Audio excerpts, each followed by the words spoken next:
Hello, crime enthusiasts. Are you ready for another chilling investigation? The Case of Kirsten Hatfield. Kirsten Hatfield was born on February 12, 1989, in Midwest City, Oklahoma. Kirsten's father left the family soon after her birth, and her mother, Shannon, moved back in with grandparents. When Kirsten was 2 years old, they moved to their own home. Later, Shannon remarried, but the marriage was short-lived, leaving Shannon to care for her 2 young daughters alone. Kirsten, being the older sibling, took on a lot of responsibility, helping her mother care for her younger sister, Faith. Kirsten and Faith shared a bedroom, while their mother slept in the adjacent room. On May 13, 1997, Shannon put her daughters to bed as usual. Kirsten was 8 years old, and Faith was 3. However, Faith had already fallen asleep, so Shannon only said goodnight to Kirsten and left the door to their room slightly open, as she always did, in case Kirsten or Faith needed her. At around 3 a.m., Shannon was awoken by a noise coming from the girls' room. Thinking one of her daughters was awake, Shannon got out of bed to check on them. As she approached the door, the noise stopped. Assuming her daughters had gone back to sleep, Shannon was about to return to her room when she noticed that the door to their room was now completely closed. This was unusual, as she was certain she had left it slightly open. She wondered if one of them had closed the door or if she had simply forgotten to leave it open. Shannon opened the door slightly to check, but she didn't enter the room before returning to bed. Shannon went to wake up her daughters at 6:30 a.m. the next morning, but only found Faith in their bedroom. Shannon asked Faith where Kirsten was, and when Faith said she didn't know, Shannon began a thorough search of the house. However, Kirsten was nowhere to be found. Shannon then checked outside the house and contacted the parents of Kirsten's friends to see if she had come to their house. But no one had seen her. Shannon's search efforts led her to call her father, who lived nearby, to see if Kirsten had gone to his house or not. Unfortunately, he hadn't seen her either. At this point, Shannon realized Kirsten was missing, and her father advised her to call the police. When the police arrived, they initially thought Kirsten might be hiding in the house or had simply wandered off for a walk, given the town's low crime rate. However, upon inspecting Kirsten's room, they found the window slightly open with a few drops of blood on the frame. This raised their suspicions that something more serious had occurred. Further investigation led them to discover a piece of children's underwear stained with blood on the ground outside the window. After confirming with Shannon that the underwear belonged to Kirsten, the police realized they were likely dealing with a kidnapping. More officers were called to the scene to assist with the investigation, which marked the beginning of a more extensive search for Kirsten. The police investigation into Kirsten's disappearance began with a search of the area around the house. During this search, the police spoke with Kirsten's mother, who reported hearing a noise at 3 a.m. and now realized that it may have been the sound of her daughter being taken. Despite the search, nothing suspicious was found, and the police began canvassing the neighborhood, speaking with all the residents. Unfortunately, none of the neighbors reported seeing or hearing anything unusual on the night of the abduction. However, one neighbor did mention being woken up by a barking dog around 3 a.m., which coincided with the time of the abduction. With no solid leads, investigators turned to a child psychologist to interview Faith, who was only 3 years old. Despite her young age, Faith was able to share what she had witnessed, but her statement was limited to a single phrase: "A bad person came and took my sister." This confirmed that Kirsten had not left the house voluntarily, but unfortunately, it did not provide any further information about the perpetrator or Kirsten's whereabouts. Detectives had to restart the investigation practically from scratch. Their initial suspicion leaned towards someone who knew Kirsten well, as it seemed unlikely that a stranger could abduct her from her own room without a sound. Working on this theory, police discovered that Kirsten's mother, Shannon, had a history of drug-related problems. The detectives considered the possibility that the abduction might be related to this. Perhaps the mother owed money to some people in the criminal underworld, and they decided to take her daughter as payment. The police did not rule out the mother willingly handing over her daughter. This would explain why the abduction happened almost silently. The investigation into Kirsten's disappearance continued, with detectives initially speaking to Shannon, her mother. Shannon denied any involvement, claiming to have been clean from substance abuse for some time and insisting she would never harm her daughter. Although detectives were not convinced of Shannon's innocence, they could not find any evidence to prove her involvement. The police then turned to the public for help, using the media to ask for any information that might be relevant to the case. In response, they received hundreds of calls, but most of the calls were fruitless. However, one clue provided a promising lead. A woman reported her boyfriend's suspicious behavior, including aggressive outbursts and a disturbing threat he made during an argument.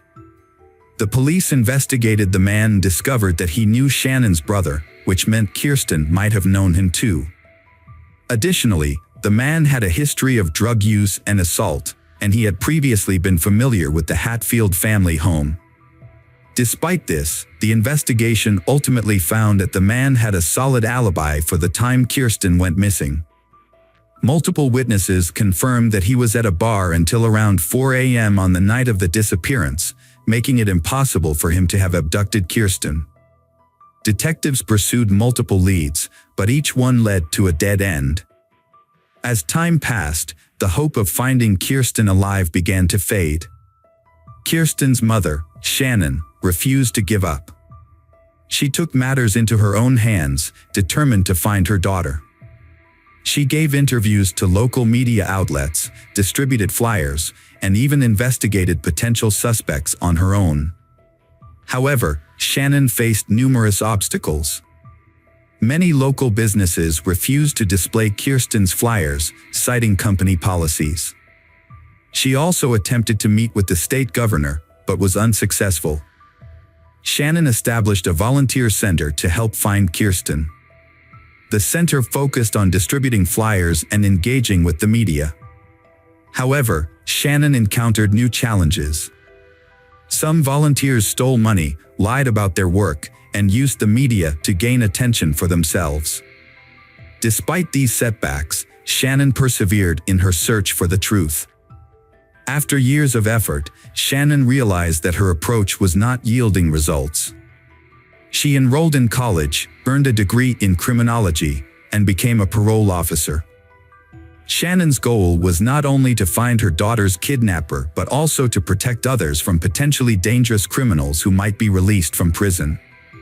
Shannon suspected Kirsten's kidnapper had a history of violent crimes.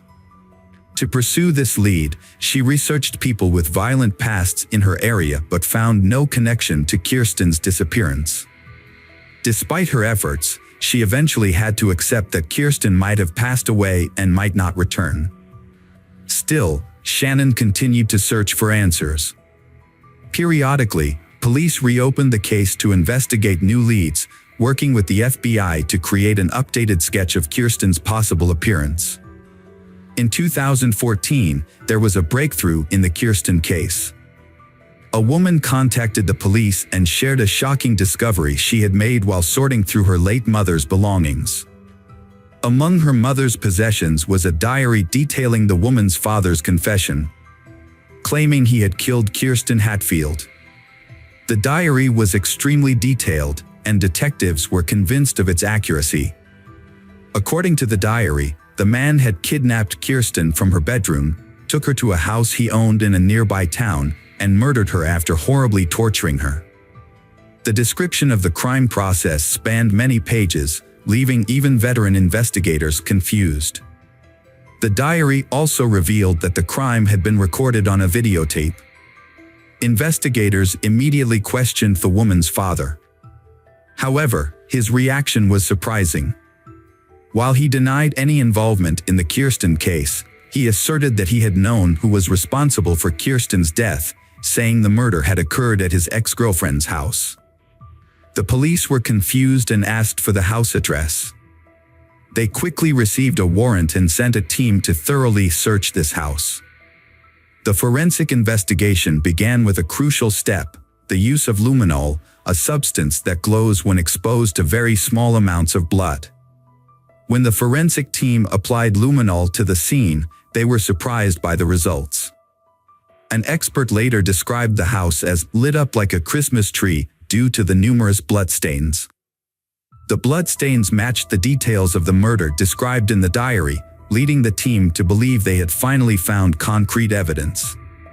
To investigate further, police removed the floorboards, cut out sections of wallpaper and sent these items to a laboratory for analysis. They also organized an excavation team in the hope of finding the victim's body. In addition, the police also discovered a box containing hundreds of videotapes in the house, so they had to review the diary.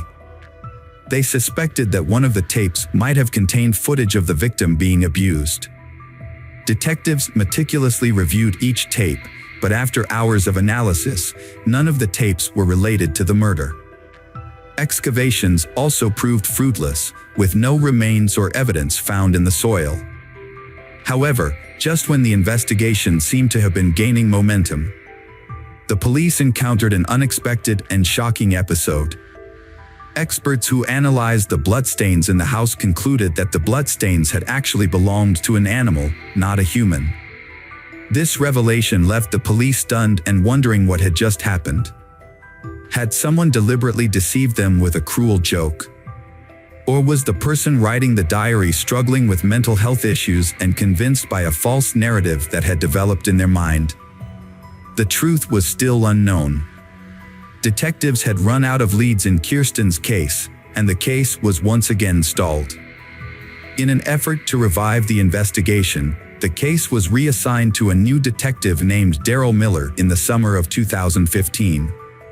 Miller decided to start from scratch and review all existing documents and records. During his scrutiny, Miller discovered something surprising. His predecessors had overlooked some key evidence, including blood found on Kirsten's windowsill and on her underwear. The evidence had been stored in a warehouse, but shockingly had never been sent to a laboratory for analysis. Miller suspected that the reason for this might have been because police initially thought the blood belonged to Kirsten, which would not have yielded any useful results. However, Miller decided to send them to the laboratory for analysis.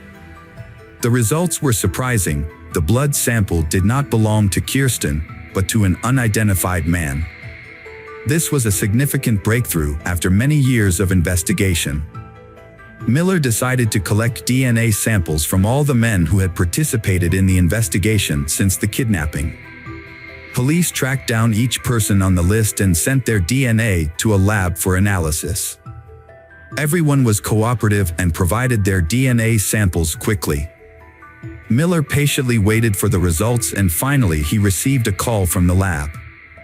Experts had analyzed one of the samples and found a perfect match with bloodstains found on the window and the victim's underwear.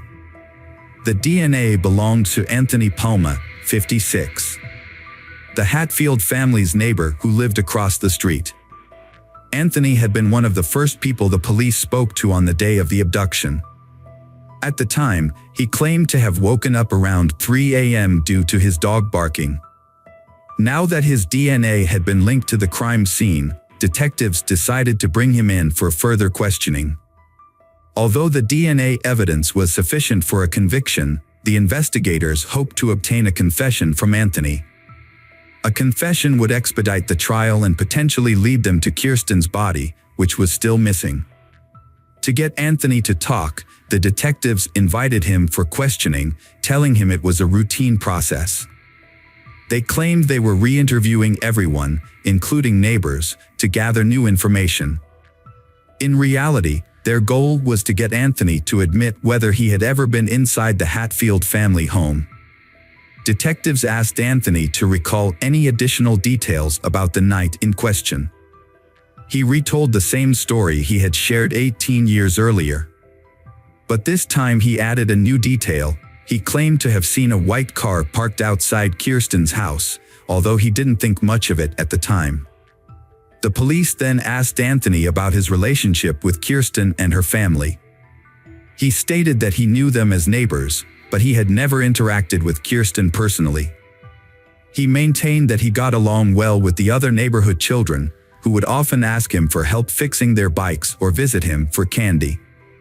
This conversation became a critical point in the investigation, as the police had discovered Anthony's blood on the windowsill of Kirsten's bedroom.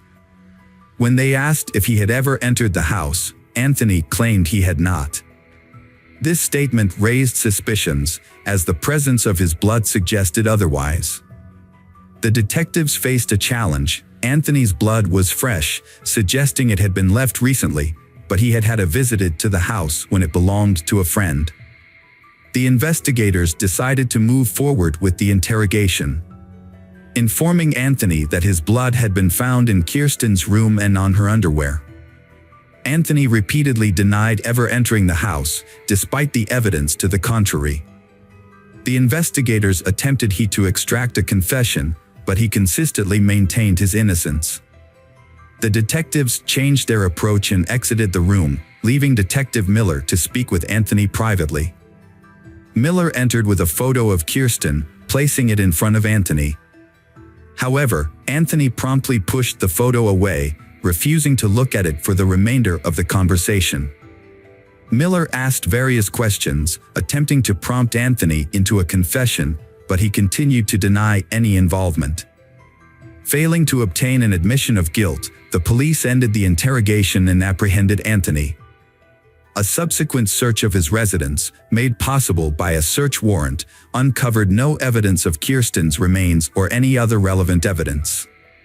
During the trial, Anthony repeatedly denied any involvement in the crime. But DNA evidence told a different story. As the trial progressed, new details emerged that the police had initially overlooked. It was revealed that Anthony had a history of run-ins with the law, including a prior conviction for breaking into a girl's bedroom and assaulting her. He had also been imprisoned in the 1980s for a violent attack involving a weapon. Anthony's past convictions signaled his dangerousness, yet were overlooked in 1997. In 2017, a jury returned a guilty verdict for Kirsten's kidnapping and Kirsten's murder, and Anthony was sentenced to life in prison. Despite the guilty verdict, Anthony never disclosed the location of Kirsten's body. Kirsten's mother refused to give up hope, however. She consistently reached out to Anthony, calling and visiting him in prison, in an effort to find out where Kirsten's body was. She spent hours trying to extract the truth from him, but ultimately, she was unsuccessful. Tragically, in 2019, Anthony was killed by his cellmate, who was motivated by a desire for revenge for Anthony's horrific crime against a child. As a result, Kirsten's family's only hope of finding Kirsten's body now depends on hikers or tourists who might stumble upon it in remote national parks, where Anthony may have buried her. Hello friends, welcome to our channel. Today we're going to take a look at another horrible case with you. The case of Paula Salazar. Paula Salazar was born on September 6, 2015, in Venezuela to parents Andrina Bermudez Milian and Leonardo Salazar. Her mother was from Machorina, Minagas, while her father was from Tucupito, a town in the state of Delta Amacuro. A year later, in September 2016, the family decided to move to Ecuador in search of a better life. However, their new life in Quito, the capital of Ecuador, was short-lived. Just a month after their arrival, the relationship between Andrina and Leonardo began to deteriorate due to various reasons.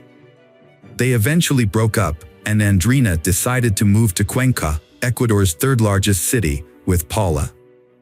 A mother's friend kindly offered them temporary accommodation while they settled and found work. Meanwhile, Leonardo returned to his hometown of Tucupito in Venezuela. After spending some time, Leonardo decided to move to Trinidad and Tobago. At that point, Leonardo had already been dealing with a long-standing disability resulting from a serious motorcycle accident that occurred during his youth, which had left his left arm completely unusable. Leonardo struggled to find decent work due to his physical limitations. After Andreina moved to Cuenca, she almost completely stopped communicating with Leonardo, only informing him once that she had taken a job on a farm in Tapacundo. Some months later, Andreina formed a romantic bond with Washington Andreas Aymaro. Interestingly, Andreas happened to own the same farm in Tapacundo where Andreina was employed. When Paula was around 18 months old, Andreina moved in with Andreas, bringing Paula with her. Later, on April 7, 2019, Andreas and Andreina had a child of their own. The arrival of the new baby brought immense joy and unity to the family. Life was going smoothly for the family, with the farm thriving and everyone enjoying each day. However, their happiness was short-lived. On March 27, 2020, a life-altering event occurred, changing the course of their lives forever. On that fateful day, Andreas took Paula to the flower plantations. During the car ride, Paula suddenly became ill, feeling dizzy and nauseous. Andreas was forced to stop at a public restroom, where Paula vomited again. He decided to leave her alone for a few minutes to retrieve a change of clothes from the car, as Paula's clothes were soiled. When Andreas returned, he found Paula lying with her head in the toilet bowl. He pulled her out and attempted to administer first aid before rushing her to the hospital. However, by the time they arrived, Paula had already passed away. The doctors who examined her body noticed that Andreas' story didn't add up. They found bruises on Paula's body and face that couldn't have been caused by the events Andreas described. As a result, the doctors contacted the police, who arrived soon after and arrested Andreas as a suspect in Paula's murder. The autopsy later revealed that Paula's death was not an accident, contradicting Andreas' claim that she had drowned in the toilet bowl. The autopsy results revealed that she had been dead for approximately 24 hours before arriving at the hospital, contradicting the foster father's claim that he had administered first aid and CPR just 20 minutes prior to hospitalization. The autopsy also showed that she had suffered severe injuries, including broken ribs, multiple microtraumas, a cracked spine, and sepsis, which ultimately led to her death. Paula's death was initially reported as an accident, but an examination of her body revealed numerous injuries, both old and new. Leonardo Salazar, Paula's father, did not learn of her death until 33 days after it occurred. After Leonardo left Ecuador, Andreina began a new relationship and severed all ties with him. As a result, Leonardo was unaware of Paula's tragic fate for 3 days. During this time, he could only keep up with Paula through photos sent to him by Andreina and their mutual friends. Leonardo learned of his daughter's death. But Andreina's family told him a different story, claiming Paula had died from -19 complications. During this time, Ecuador was under quarantine due to the pandemic, like the rest of the world. But unusually, there were very few -19 deaths in the country. Leonardo was naturally skeptical about his daughter's alleged cause of death and quickly began researching Ecuador's -19 mortality statistics, which were publicly available on social media. Leonardo reached out to Andreina every day for 10 days, but she didn't return his calls until he'd been trying to contact her for almost 2 weeks. When they finally spoke, Andreina told him that Paula had died from -19, but she claimed her lawyers wouldn't allow her to share more information. On the same day she contacted Leonardo, she visited the morgue to begin making arrangements for her daughter's funeral. Despite a prosecutor requesting more time to examine the body, the funeral proceeded on April 10, 2020. Andreina refused to allow a second autopsy to be performed. Through social media and friends, Andreina's friends contacted Leonardo, sharing information about Paula's difficult life in the years before her death. They provided Leonardo with the details they had gathered, which included recordings of conversations, photos, audio recordings, and other similar evidence. According to witnesses, Paula faced mistreatment not only from her stepfather but also from her own mother. Observers reported that Paula was only seen happy when she played alone around Andreas, suggesting that her distress occurred during interactions involving multiple individuals, especially when Andreas was near Andrina. Typically, Paula appeared depressed, acted shyly, and became easily startled. She eventually confided in acquaintances that her mother and stepfather physically punished her for misbehaving. She further revealed that Andreas once pushed her as punishment, causing her to hit her head against the wall. She expressed her deep-seated fear of Andreas by calling him a monster.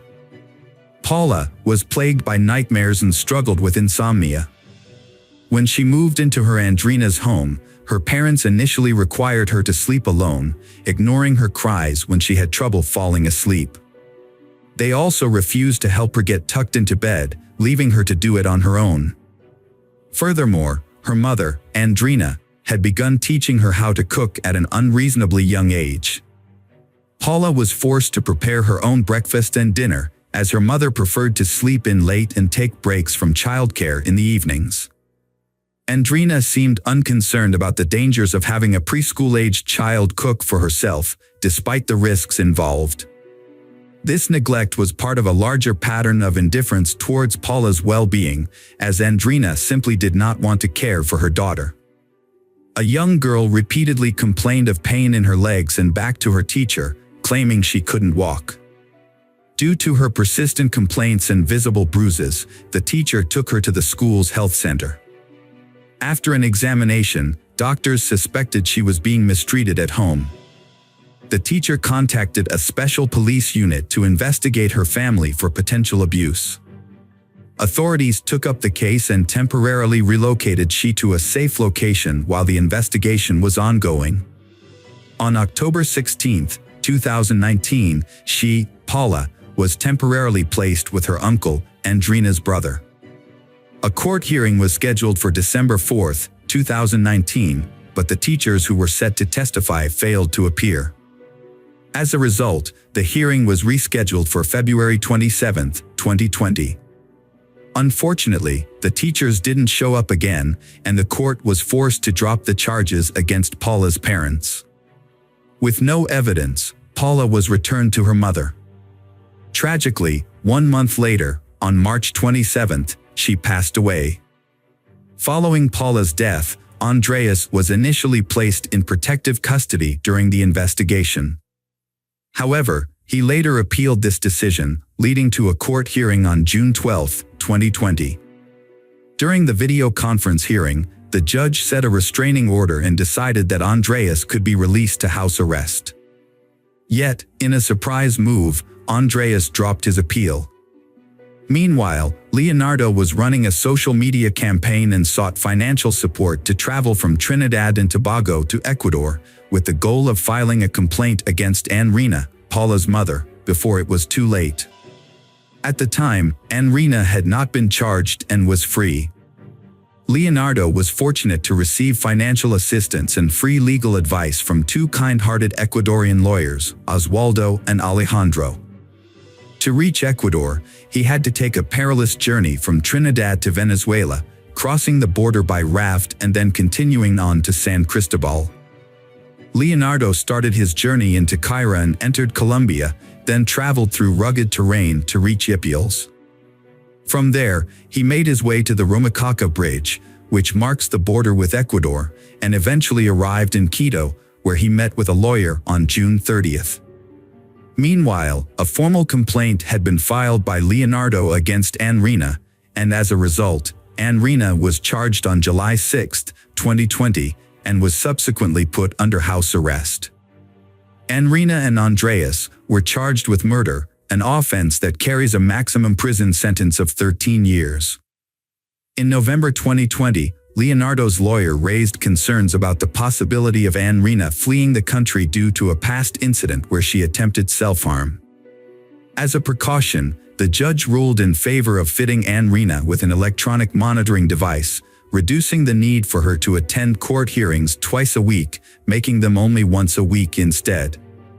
Andrina later asked the judge to reconsider the decision to wear an electronic monitoring device. A second hearing was held on November 16 to consider this request. Despite these delays, the judge eventually scheduled a trial for December.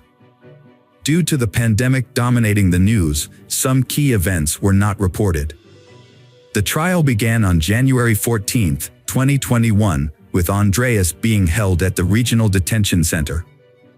The trial was closed to the public and no media representatives were present. Some participants joined via video link. The autopsy report revealed that Paula had suffered severe and brutal injuries, including damaged spinal discs, broken ribs, and previous fractures that had healed. However, the infection that caused her death was a result of injuries she sustained later on. The report also confirmed that Paula had been dead for approximately 24 hours by the time Andreas took her to the hospital. The extent of her injuries indicated extreme cruelty and brutality. Additionally, the autopsy showed that Paula was severely malnourished, underweight, and deficient in essential minerals and nutrients, with her physical condition being significantly worse than expected for her age. Paula's mother, Andrina, dismissed the severity of Paula's injuries and instead implied that Paula's issues were psychological and that she hurt herself intentionally to seek attention. Andrina attributed the change in Paula's behavior to her feeling neglected after her brother was born. Just a few months after Leonardo left Ecuador in 2017, she began to experience abuse. It is likely that the abuse started immediately after her mother, Andrina, started a relationship with Andreas. Over 40 witnesses testified against Andrina and Andreas, confirming that Paula suffered abuse for at least 3 years. At the final hearing before the verdict, Andrina took sole responsibility for the abuse, claiming she was the one who hit Paula with a belt in her fists. She claimed Andreas was innocent and had never mistreated Paula. Andrina also stated that she punished Paula for causing problems in her relationship with Andreas. The judges were concerned about Andrina and Andreas' newborn son, but it was clear that the child had not been abused like Paula. Andreas has chosen to remain silent about the incident since his arrest on February 3, 2021. The trial for Paula's murder was concluded, and both defendants were found guilty. The maximum sentence for this crime is 13 years, but the chief judge considered an aggravating factor. Paula was only 4 years old and unable to defend herself. As a result, the judge sentenced they to 17 years and 4 months in prison.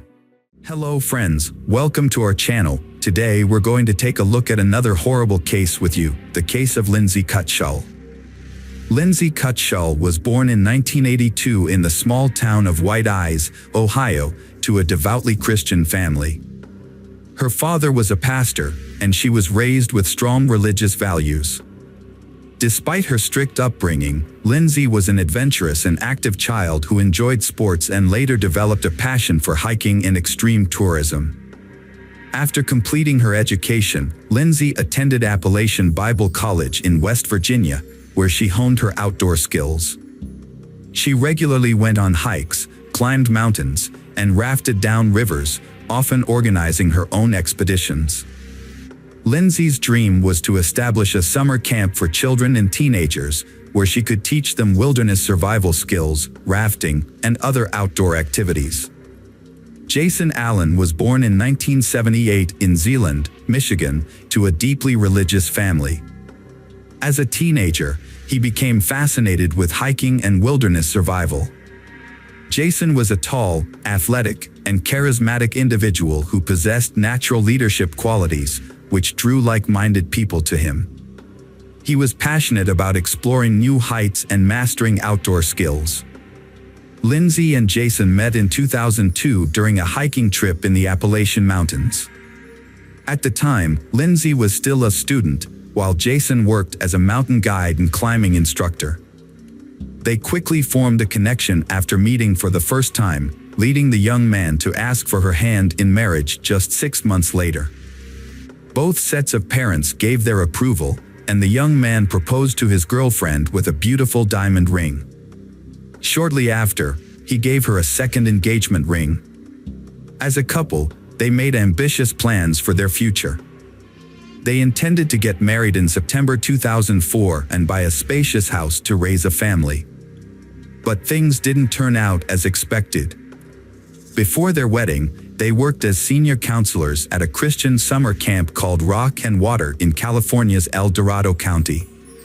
Their goal was to gain experience and eventually open their own camp after the wedding. On the Friday evening of August 14th, Lindsay and Jason decided to take a weekend trip to the San Francisco area. Before leaving, they informed their colleagues of their plans and left 2 experienced counselors in charge of the camp, ensuring a smooth transition. They told everyone they would return by Monday, expecting no issues for either themselves or their temporary replacements. With their plan in place, they set off in Lindsay's 1992 red Ford Tempo, and unfortunately, this was the last time anyone saw them alive. By Sunday evening, Jason and Lindsay, both counselors, had not returned to camp, but their absence did not raise immediate concern. It was assumed they would arrive late that night or early Monday. However, when they failed to appear at the Monday morning roll call at 8 a.m. and their phones were unreachable, their colleagues grew worried. The group quickly notified the police and then reached out to Jason and Lindsay's families to inform them about the situation. The parents went to the camp right away to get more information about the incident. Their colleagues were particularly concerned because Jason and Lindsay were known for their reliability and punctuality. If they had encountered any issues, they would have likely found a way to communicate. Upon arriving at the camp, law enforcement officials began questioning their colleagues, but the investigation quickly hit a roadblock. No one knew exactly where Jason and Lindsay had gone. They had planned to explore the San Francisco area, but their love for adventure and extreme activities made it likely that they were in a remote location with no access to communication or civilization. The police decided to wait for 48 hours, allowing the missing couple a window to possibly return home by themselves. In the meantime, concerned relatives and friends didn't want to delay any longer, and therefore decided to start searching. They reached out to everyone in their network, trying to gather information about the last time someone had contact with they. A missing person flyer featuring a photo of they was circulated, asking witnesses to report any potential sightings right away. By Tuesday, law enforcement had joined the search. The main focus was on the San Francisco area, its surrounding suburbs, and nearby localities. However, the large terrain made it challenging to thoroughly search every inch. A friend's insight that they frequently visited the secluded and picturesque rocky beaches led the police to concentrate on these locations. As the search effort dragged on for days, with several bodies found in sleeping bags in the targeted areas, the likelihood of finding they alive decreased significantly. On Wednesday, August 19th, a helicopter patrol spotted 2 bodies in sleeping bags on a remote rocky beach, indicating that the individuals were likely deceased rather than just resting. Upon arriving at the scene, police found a red Ford Tempo parked near a tourist shelter and a steep trail leading to a scenic beach. The car was identified as belonging to missing student Lindsay Cutshall after a database check. As officers descended the trail, they discovered 2 people in sleeping bags, who initially appeared to be sleeping. However, they did not respond to calls or noise. Closer inspection revealed that the individuals, a young man and woman, were deceased, with no signs of life. Preliminary examination suggested that they had been killed by gunshot wounds to the head, and the smell of decomposition indicated they had been there for over a day. All of their belongings, including phones, wallets, bank cards, and cash, were found next to them, ruling out robbery as a motive. The car keys were also visible, eliminating car theft as a motive. Investigators initially believed the deceased were the young couple who had gone missing near San Francisco the previous week. Documents found at the scene confirmed the identities of the victims as Lindsay Cutshall and Jason Allen. However, formal identification by their relatives was still necessary. When the parents arrived, they were overcome with grief upon recognizing the bodies of their children. The investigation led police to rule out initial theories of robbery or carjacking due to the presence of untouched valuables, money, and keys at the scene. Forensic analysis also showed no signs of physical or intimate assault on the bodies, except for the fatal gunshot wounds to the head. It appeared that Lindsay and Jason were peacefully sleeping and did not have time to react to the attack. They showed no signs of trying to defend themselves, escape, or even get out of their sleeping bags, indicating a sudden and deliberate act that was similar to an execution or a revenge killing. The brutal murder of two individuals on a secluded beach left investigators with many questions but no clear answers. The beach was difficult to access, and there were no signs of anyone else being in the area. Despite a thorough search, no shell casings were found, leading investigators to believe that the shooter may have taken them or thrown them into the ocean. The fact that the shots were fired at close range into the victim's head suggested that the casings should have been nearby if they hadn't been deliberately moved. A search of the area revealed an empty beer bottle a few meters from the crime scene. This was notable because Lindsay and Jason did not drink alcohol and led a healthy lifestyle, suggesting that the bottle may have belonged to the shooter. The brand of beer was unusual for the area and was more commonly found in a neighboring state. Although it was unclear whether the bottle was connected to the crime, it was considered a significant lead in the investigation. A theory emerged that Lindsay and Jason may have had a confrontation with someone the day before their deaths, and this person may have returned at night with a gun to settle the dispute. Although Jason and Lindsay were known for being friendly, it was possible they may have unknowingly offended someone. Additionally, the shooter may have been intoxicated or mentally unstable. Examination of the bullets found in the victim's skulls showed they came from a rare Marlin rifle, specifically a .45 caliber Model 18, produced in 1994 by Marlin Firearms Company. This type of rifle was typically used for hunting and was often part of a collector's arsenal. This discovery was a significant lead in the investigation, but it remained the only concrete clue at the time. Investigation suggested that the shooter was likely a lone male. He may have been a hunter, collector, or gun enthusiast. To further the investigation, authorities aimed to reconstruct their final route, identify who they may have contacted, and determine when they were last seen alive. Fortunately, they had taken many photos, and their camera was found intact among their belongings, which provided a useful starting point for tracking their movements. A guest book at a tourist cabin near the lookout point, where they had parked their car, contained entries expressing their delight with the weekend getaway. They had also visited a fishing pier about 20 miles away on Saturday, as evidenced by the photographs they took. Police officers returned to the pier and interviewed locals to find people who may have seen something significant. Several people remembered a young couple in a red car who inquired about overnight accommodations but found all three nearby hotels fully booked due to peak tourist season. They had dinner at a local restaurant, walked around the area, and took photos before leaving in the evening. According to those who saw and interacted with them, they was friendly, did not engage in any conflicts, and seemed carefree and happy. However, none of the witnesses could recall anything unusual or suspicious. The location where the bodies were found was a protected area, closed to camping. However, the young couple had nowhere else to stay overnight, so they decided to camp on the beach, using sleeping bags instead of a tent. They felt safe on the secluded beach on a warm August night and planned to return to the rock and water camp on Sunday. This information helped investigators narrow down the time frame of their deaths. Since they went to sleep but didn't survive until morning, it's likely they were killed between 11 p.m. on Saturday and dawn on Sunday. Despite the ongoing investigation and public appeals for information, police withheld certain details, including the results of the ballistics analysis. This action was taken to prevent the suspect from being tipped off and getting rid of the murder weapon before the investigation could start. The investigation first focused on a local homeless man who was known to sleep on the beach where the crime occurred.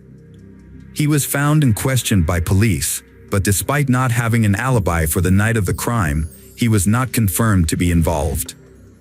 The main reasons for this were that the murder weapon was never found and his DNA did not match the DNA found on a beer bottle discovered at the crime scene.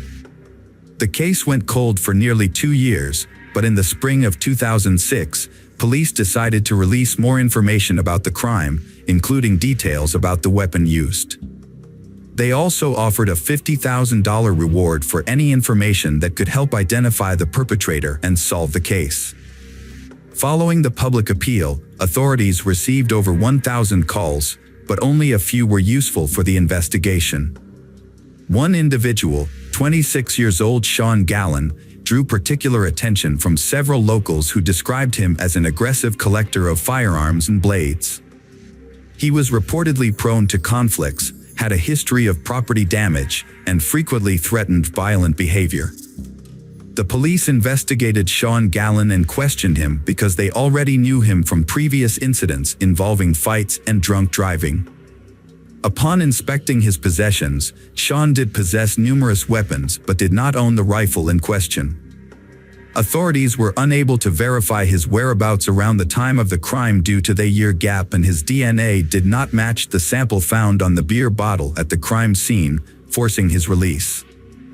Meanwhile, international authorities were investigating another individual, 61 years old Joseph Henry Burgess, who made locals nervous due to his tendency to carry firearms and exhibit aggressive behavior. Burgess was described as erratic, often claiming he received orders from God, sparking suspicion that he could be the perpetrator.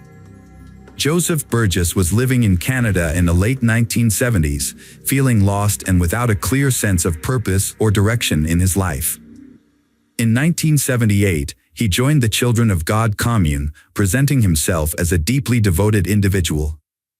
Those around him considered him excessively zealous. A rivalry with two young members escalated into hostility, and shortly after, both individuals were found dead with multiple close-range gunshot wounds to the head. The circumstances of their deaths were particularly notable. Their bodies were discovered in sleeping bags on a beach, suggesting they were shot while asleep.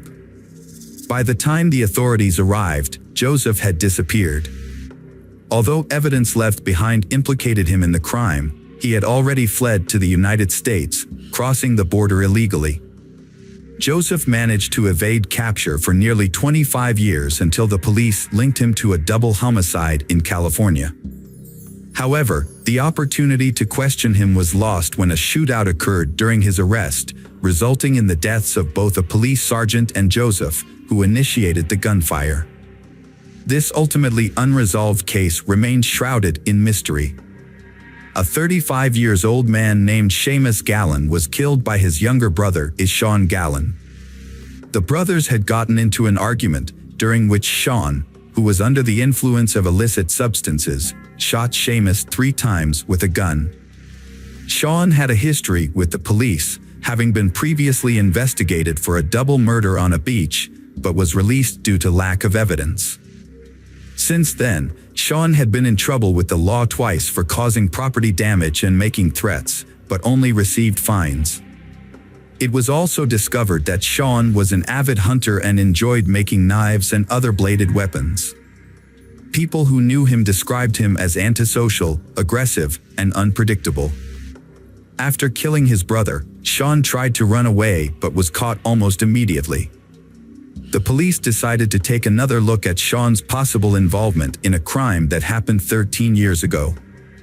They found useful information on his social media page, where he had posted pictures of his large collection of weapons and talked about his supposed psychic abilities. According to his posts, Sean believed he was on a special mission and was receiving instructions from outer space. Sean's behavior initially led police to suspect that he had serious mental health issues. He refused to cooperate with the investigation, spoke incoherently, and maintained his innocence. A new lead was found by investigators who examined private messages on the deceased brother's social media page, something no one anticipated. In 2006, a $50,000 reward had been offered for information about a double homicide case. Sean's former girlfriend had messaged his brother, suggesting that she could claim the reward by turning Sean in. It appeared that both the girlfriend and the brother had knowledge about the case, but they had chosen to remain silent.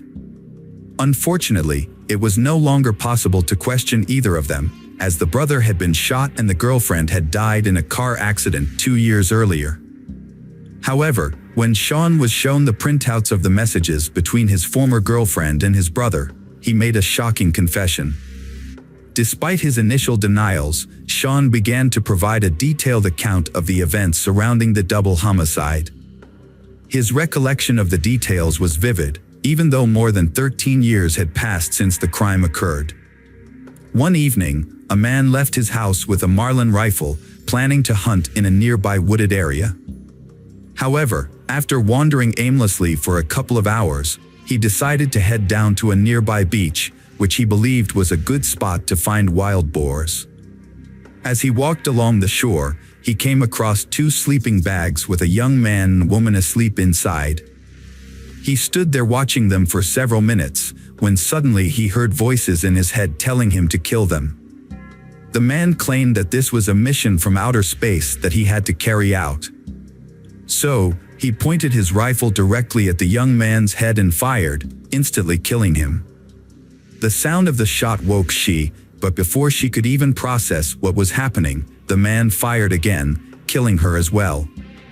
He then picked up the spent casings and put them in an empty beer can he had been carrying. Later, he threw the can into some bushes in his father's backyard, where he also hid the rifle, asking his father to keep it for him. Sean's father hid the murder weapon in the cellar of his old barn without asking any questions. Remarkably, Sean's account of the crime was later confirmed. When the barn eventually collapsed, the rifle was discovered at the site, and a beer can with shell casings was still hidden in the overgrown bushes in the backyard. The property's abandonment after Sean's father passed away in 2009 had helped preserve these key pieces of evidence. A beer bottle found on the beach was initially considered evidence, but it was later discovered to be unrelated to the crime. Sean claimed that voices in his head ordered him to commit violent acts and that he was not aware of his actions when he committed the crime. His defense argued that Sean was mentally ill and unfit to stand trial. The court relied on expert psychiatrists to assess the validity of these claims. The psychiatric evaluation found that Sean did indeed suffer from multiple mental health disorders, which were exacerbated by his use of alcohol and prohibited substances. However, the evaluation also showed that at the time of the crime, Sean acted with deliberation and careful planning, fully aware of his actions and the need to cover his tracks to avoid detection. Specifically, Sean deliberately killed the young man first, knowing that she would be less able to resist or defend herself if anything went wrong. Sean carefully removed the casings and handed the rifle to his father, instructing him to conceal it. Although psychiatrists diagnosed Sean with mental issues, they concluded he was mentally fit to stand trial and be held accountable for his actions.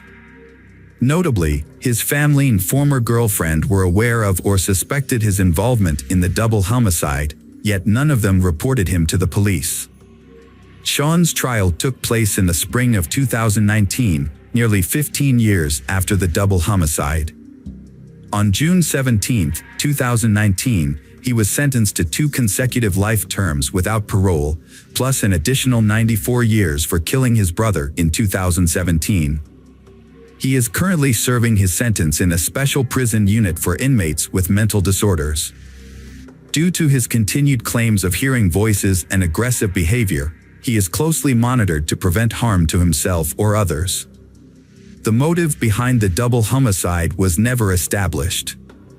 According to reports, Sean randomly encountered they sleeping on the beach and decided to end their lives without apparent reason.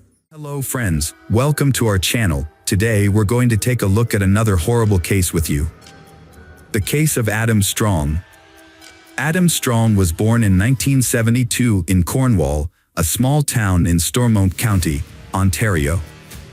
Little is known about his family and early life. He remained single and childless, working as a gas station attendant and a security guard on film sets.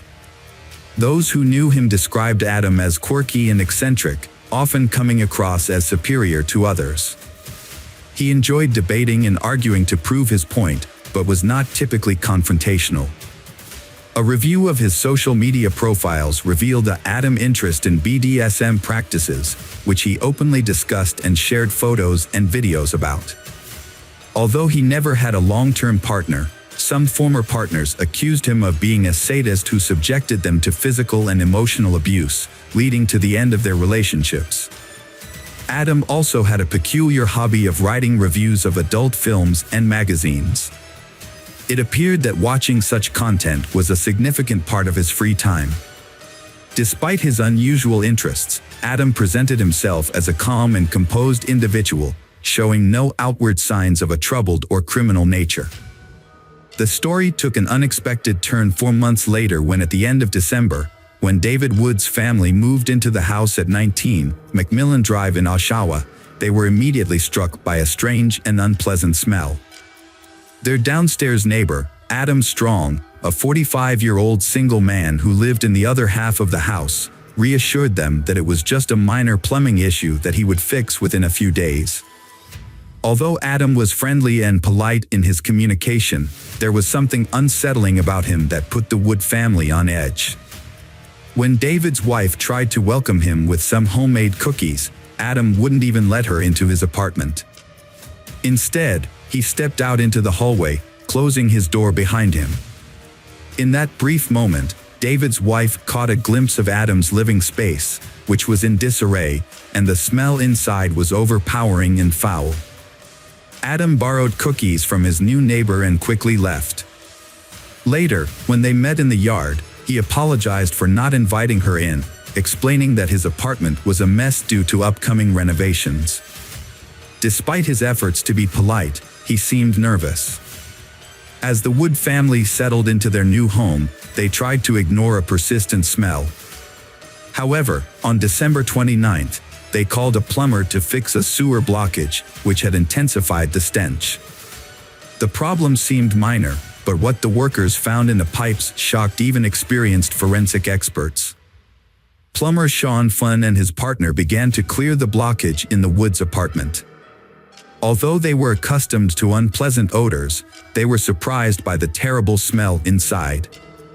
They soon realized they needed to investigate further and descended to the apartment below, which belonged to a man named Adam. Adam reluctantly let the workers in, apologizing for the mess. The smell was even worse in his apartment, and when the plumbers reached the source of the blockage, the stench became unbearable. Sean, a seasoned plumber, had never encountered anything as foul-smelling as this in his years of practice. However, an even more disturbing discovery awaited him and his team when they decided to clear the pipe. Adam, already on edge, became increasingly agitated, refusing to step away and bombarding the workers with questions about their methods and estimated time of completion. He later claimed he was simply curious, having never witnessed this process before. The specialists tried to brush off his behavior, but their efforts were soon overshadowed by the gruesome discovery of over 10 kilograms of flesh, hair, and bone fragments in the pipes. Sean was horrified to find disfigured and partially decomposed human fingers among the debris. Adam feigned surprise, claiming he had never seen anything so disgusting, and then asked the plumbers if they had any idea how this could have ended up in the sewer pipe. Sean decided to call the police immediately to report the disturbing discovery. He informed them that he had likely found human remains and provided the address. He made sure Adam didn't touch or disturb anything, preserving the evidence. When the officers arrived, they quickly confirmed that Sean's suspicions were correct. Human flesh had been extracted from the pipes. The police then spoke with the Adam. He admitted that a woman's body had been stuck in the pipe. He even revealed that other body parts were stored in his refrigerator's freezer. Upon investigation, the police found a severed head and limb fragments packed in plastic bags, which were too large. The house was extremely filthy and cluttered, with a kitchen filled with dirty dishes and rotting food, as well as trash covering the floor. Empty pizza boxes were scattered around, and numerous magazines of an explicit and masochistic nature were present among the mess. Various adult toys, gags, whips, handcuffs, and restraint devices were also discovered. Adam Strong was arrested at the scene and taken to the police station for questioning. His arrest puzzled the authorities, as he had no prior run-ins with the law and was not a person of interest to the police. Mr. Adam had resided at 19 McMillan Drive in Oshawa for over 10 years, dating back to 2007, without incident or complaints from neighbors. The House of Horrors at 19 McMillan Drive, Adam's residence, was secured and guarded as a crime scene.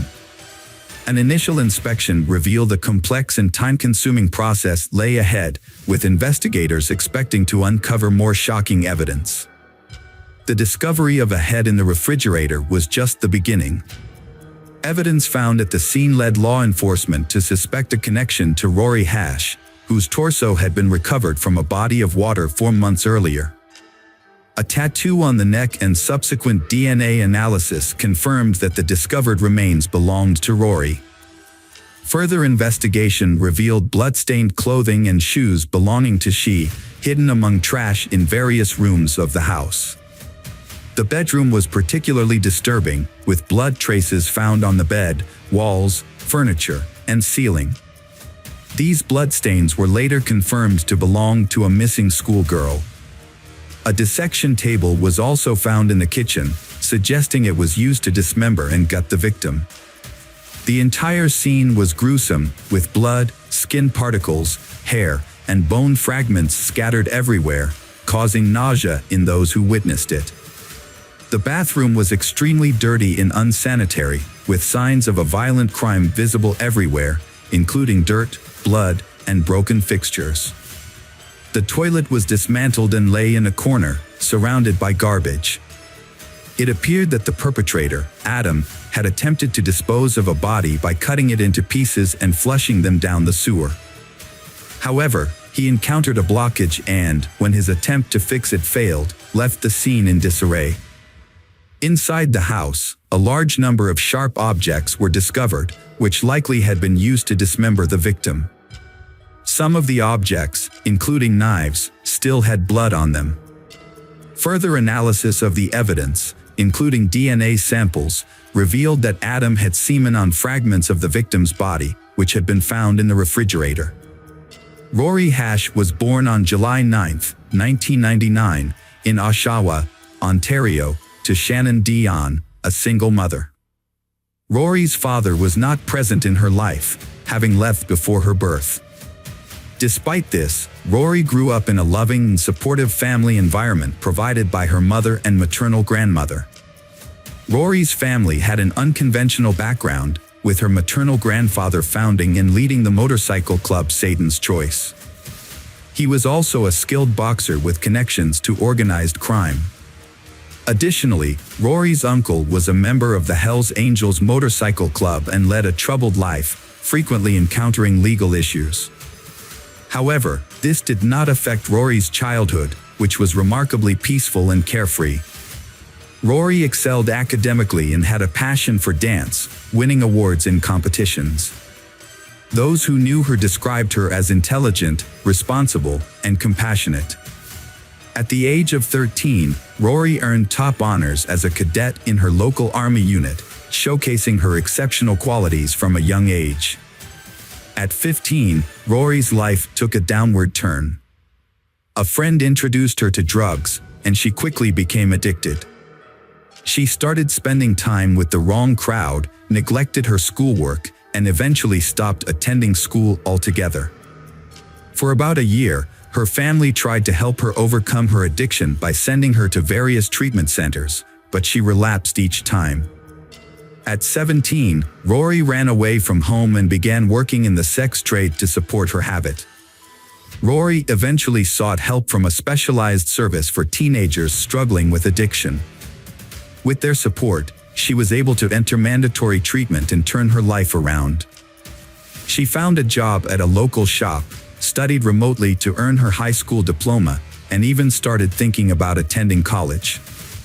Rory also started a serious relationship with a boy named Anthony, and they decided to move in together in the spring of 2017. When Rory discovered she was pregnant, she was nearly 18 and felt ready to take on the responsibility of motherhood. Her mother supported her decision, but was unaware that Rory had started using illicit substances again. In mid-August, Rory met with Crane at a shopping center. Crane had been keeping an eye on her for 18 months to ensure she didn't fall back into her old habits. During their meeting, Rory revealed that she had started using drugs again and had lost her job a month prior. She also admitted to exchanging intimate favors for money or drugs. Crane was deeply concerned and promised to help. He asked Rory to wait while he made a call to arrange for her to be hospitalized. However, when he returned, Rory was gone. The next day, Rory's mother and uncle took her to the hospital after finding her in a state of incoherence due to substance use. They left her in the emergency room queue for about an hour, but when they returned, Rory was nowhere to be found. Security footage showed that she had simply gotten up and walked out of the hospital. Her family reported her missing the following day, but despite a thorough search and widespread social media attention, Rory was never seen again. Rory's exact circumstances of arrival at Adam's house are unknown, but it is probable that she went there seeking drugs in exchange for sex. The investigation started when Adam informed the police about the location of Rory's remaining body parts. Initially, investigators anticipated Adam would admit to the crime, but when he was taken to the station, he became uncooperative, refused to answer questions, and denied any involvement in Rory's death, all while remaining calm. The only charge filed against Adam was desecration of a body, as there was not enough direct evidence to link him to the murder. Despite his lawyer's efforts, Adam was not granted bail and stayed in jail until his trial. Investigators attempted to get Adam to reveal more information by provoking an emotional response, but he remained cautious and avoided discussing Rory's visit to his house and his potential involvement in her death. However, Adam freely talked about his interest in bladed weapons and his large collection of knives. A search of Adam's house uncovered a significant piece of evidence, a dirty hunting knife hidden in a closet with dried skin fragments that appeared to be human.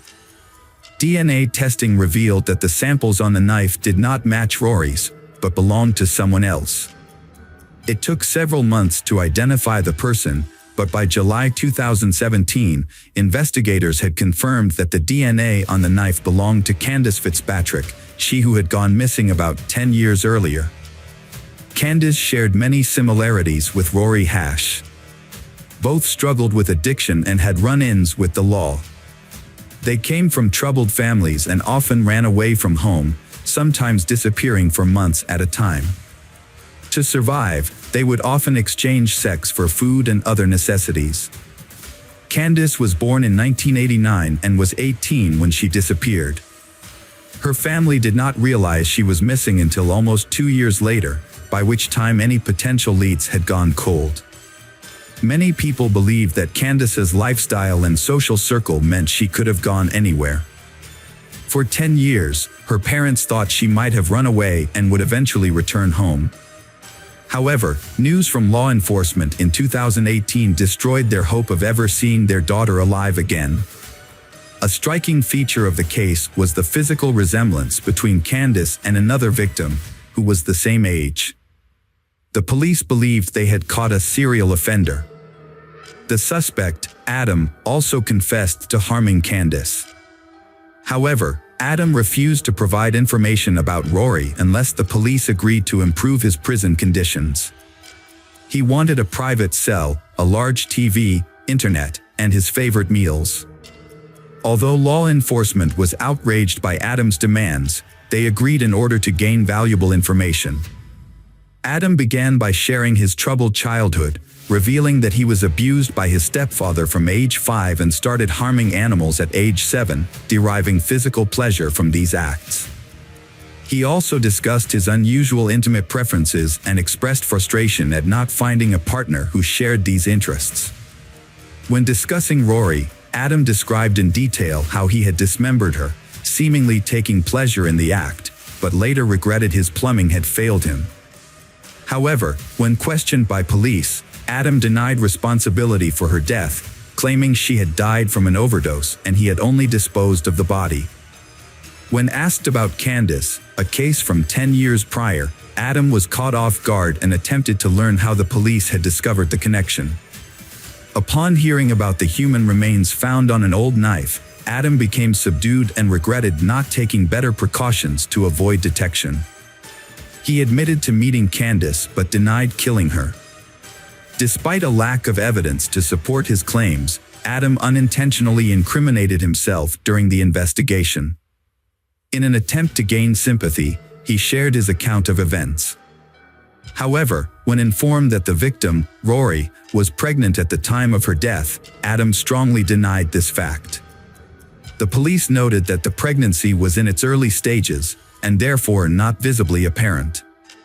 Adam claimed that he would have noticed if she was pregnant, sparking a realization among the investigators that he would stop at nothing to argue his point.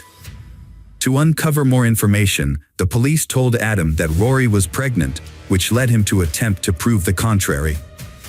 In his eagerness to refute this, he shared graphic details about how he had personally examined her body and held her reproductive organs in his hands.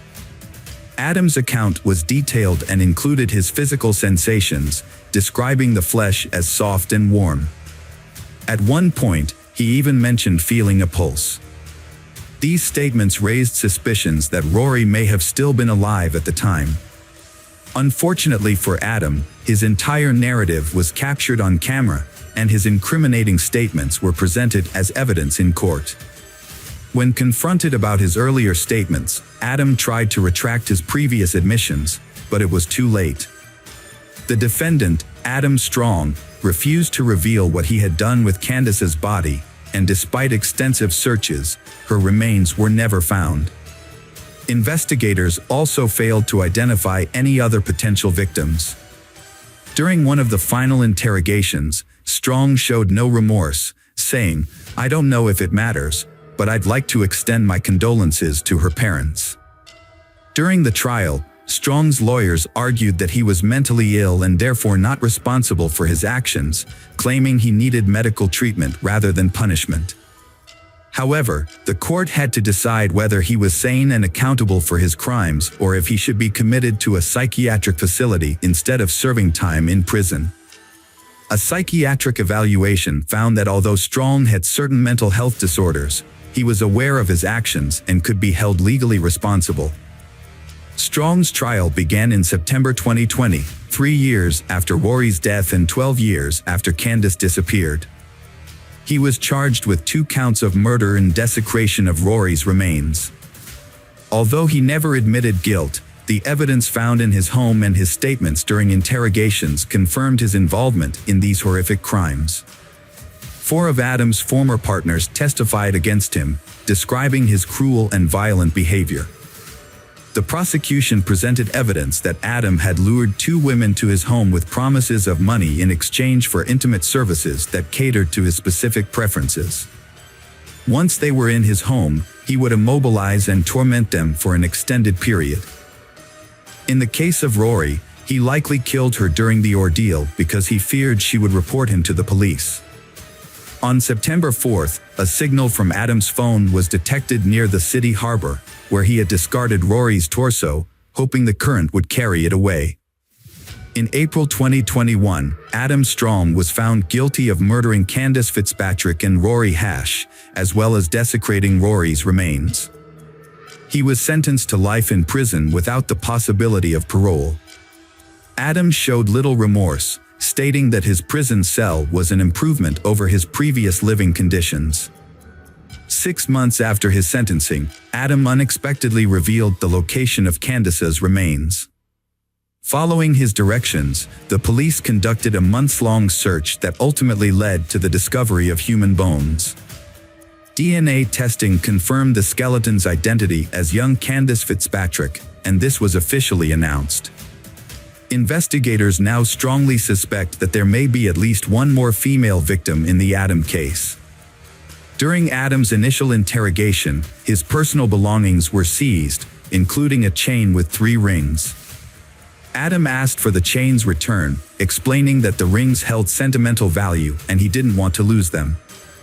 Relatives of Rory and Candace later identified 2 of the rings as belonging to their daughters, but the origin of the 3rd ring remains unknown. Hello friends, welcome to our channel. Today we're going to take a look at another horrible case with you. The case of Lindsay Wilson. Lindsay Wilson was a kind and loving young woman. Lindsay had a deep-seated need for connection and love. Her major misstep was that she misjudged her partner and invested herself in their toxic relationship. Lindsay was 17 when she found out she was pregnant.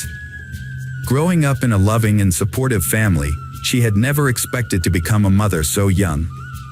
Although she was emotionally mature.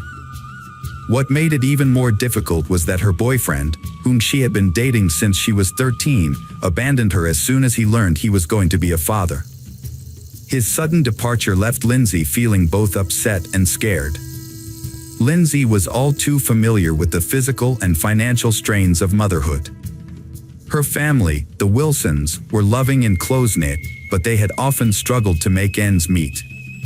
Despite their financial challenges, Lindsay's parents had always worked hard to provide for their children. When Lindsay met Mitchell, 5 months into her pregnancy, she felt like she had been given a rare gift.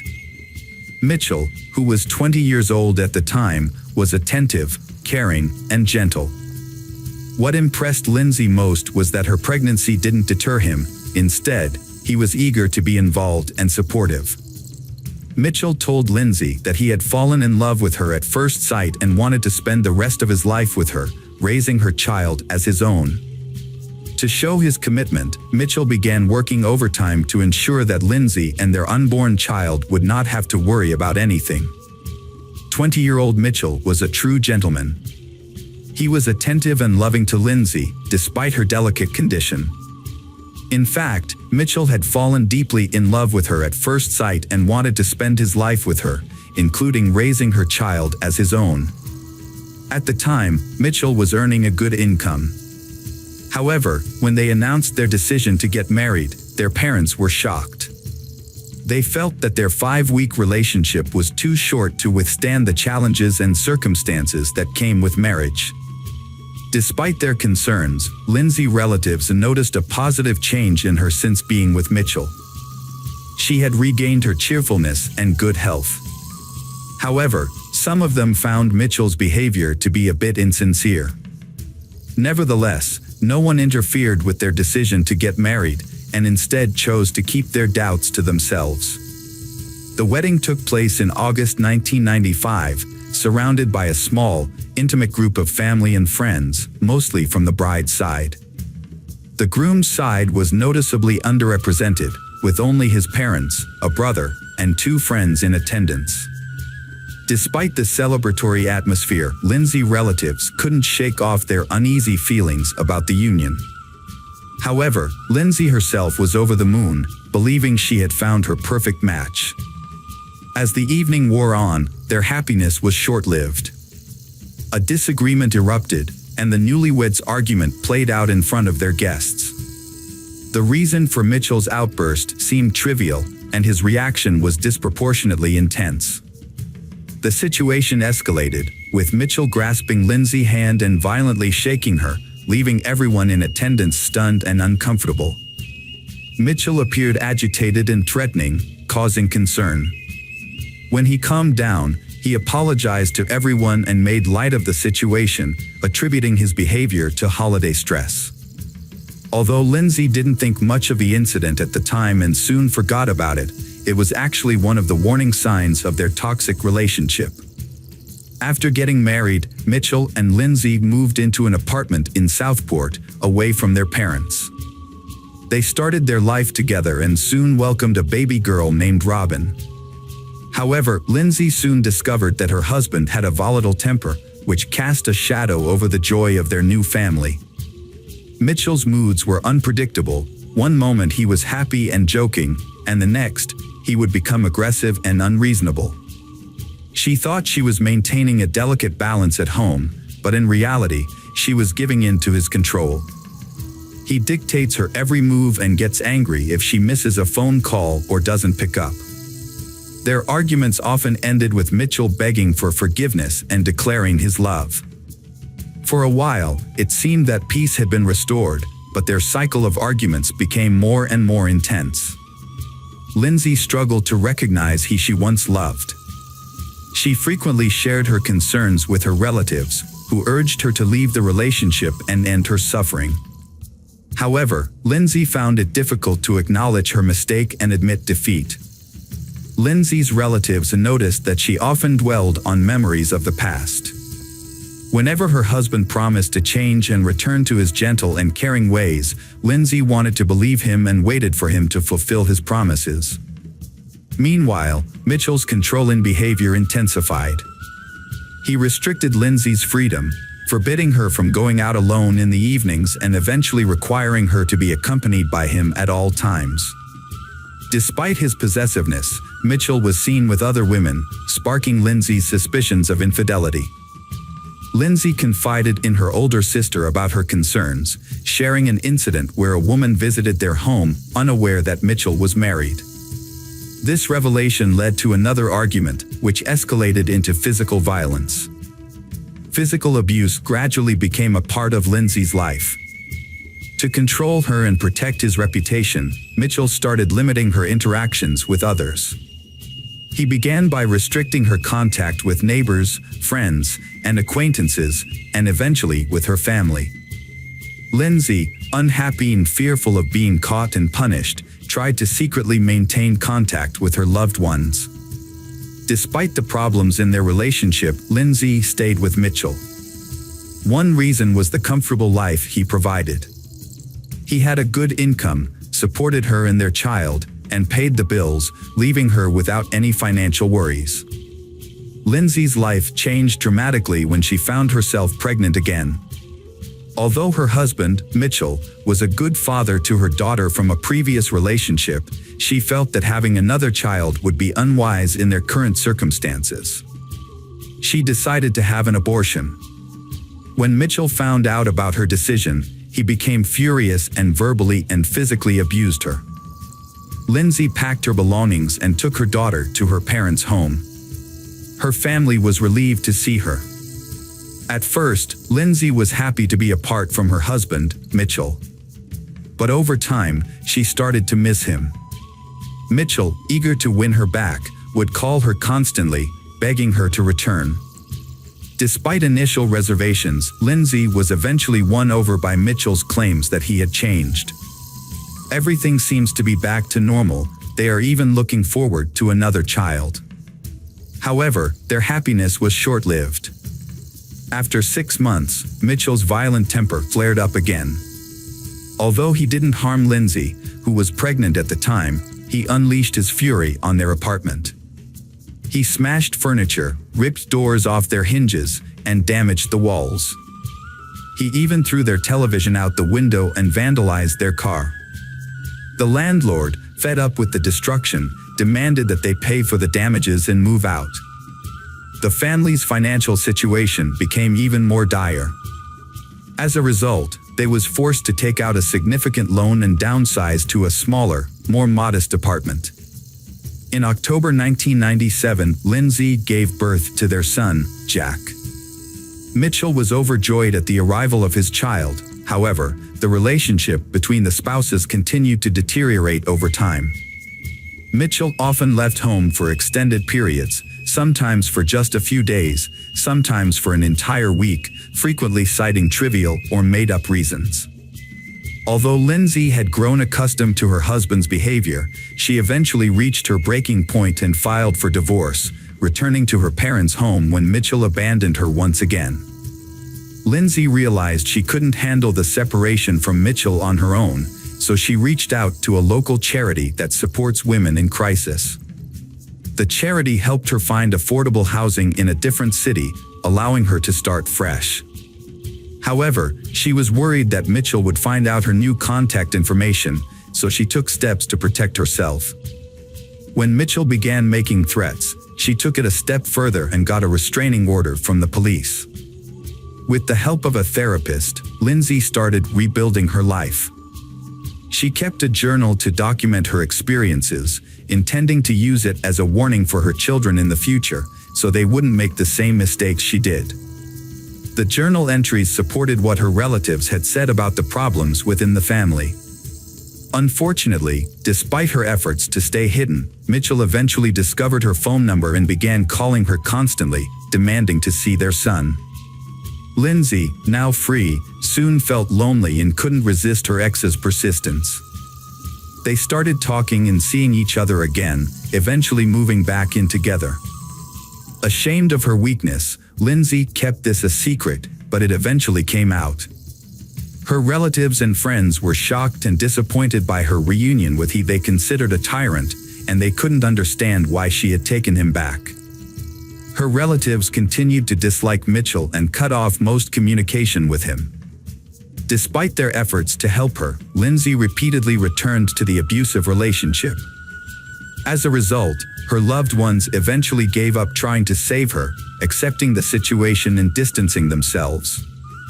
This time, however, Lindsay's decision would prove to have devastating consequences. After Lindsay disclosed her situation, a social worker began monitoring the young family. However, the social worker reported that she had been unable to contact Lindsay for several weeks.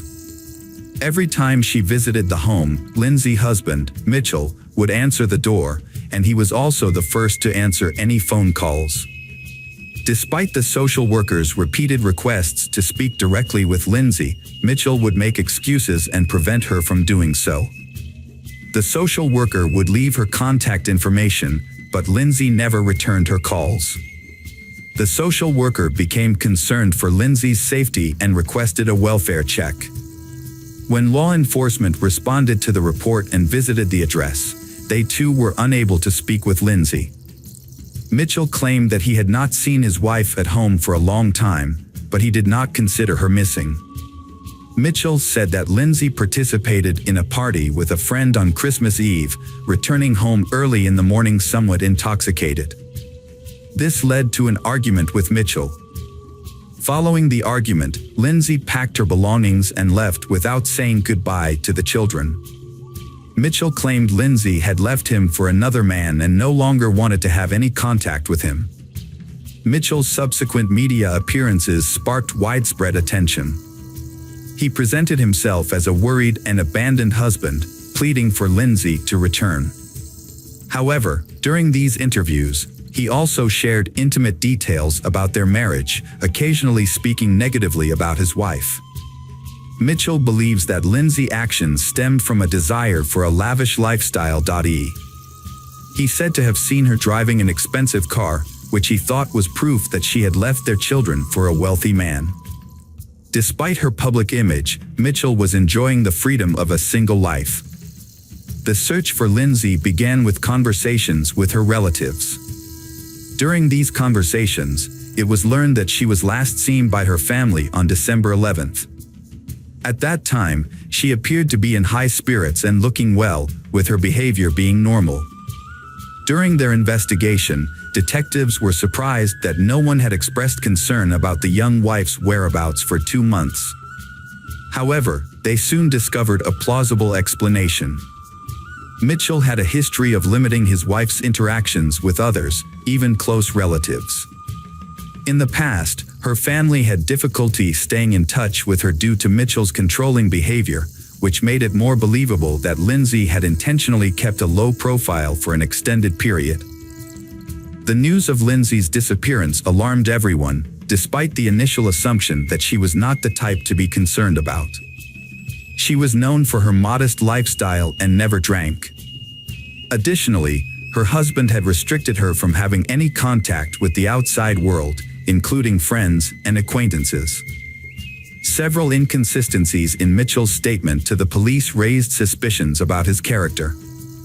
It seemed unlikely that Mitchell would willingly let his wife leave, and that Lindsay would not abandon her children to a controlling husband. To clarify the situation, the police conducted a thorough investigation, interviewing all of Lindsay's acquaintances and searching for anyone who may have seen her after the family gathering. They also questioned their neighbors and obtained surveillance footage from the residential complex and surrounding areas. Lindsay's disappearance was not immediately noticed, and by the time it was. However, investigators later discovered that she was last seen in person on December 15 at the local post office, where she sent several letters and postcards. Her older sister confirmed that they met that day, despite Mitchell's disapproval. During their brief conversation over tea, Lindsay handed her sister a note and asked her to read it later. Unfortunately, the sister forgot about the note in her purse and was unable to find it later, leaving its contents a mystery. As the months passed, investigators grew increasingly suspicious that she was no longer alive, given her prolonged absence and lack of contact. Although they couldn't charge Mitchell without sufficient evidence, their suspicions about him intensified as they learned more about their history and relationship.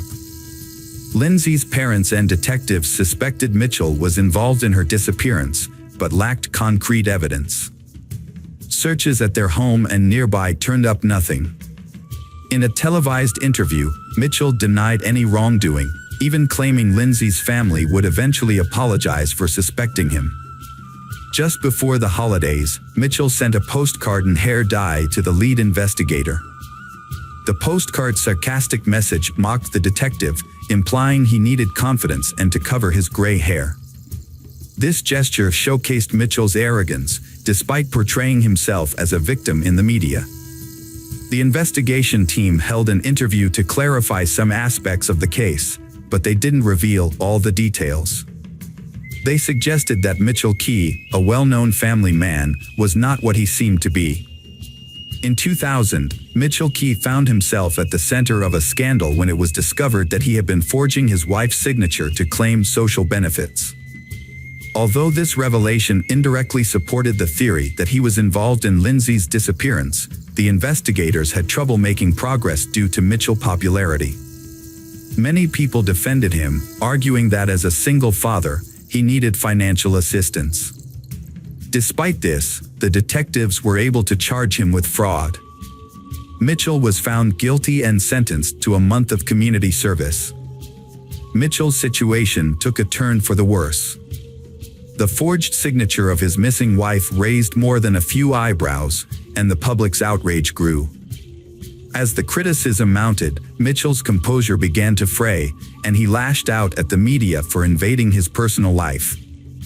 In a groundbreaking development, a visitor to an amusement park on June 1, 2000, stumbled upon a disturbing discovery that rekindled the Lindsay disappearance case. Their dog's strange behavior near the roller coaster led to the discovery of human remains. Forensic analysis confirmed the remains belonged to Lindsay, revealing she had been the victim of a violent crime. This breakthrough shifted the investigation's focus to finding the person responsible.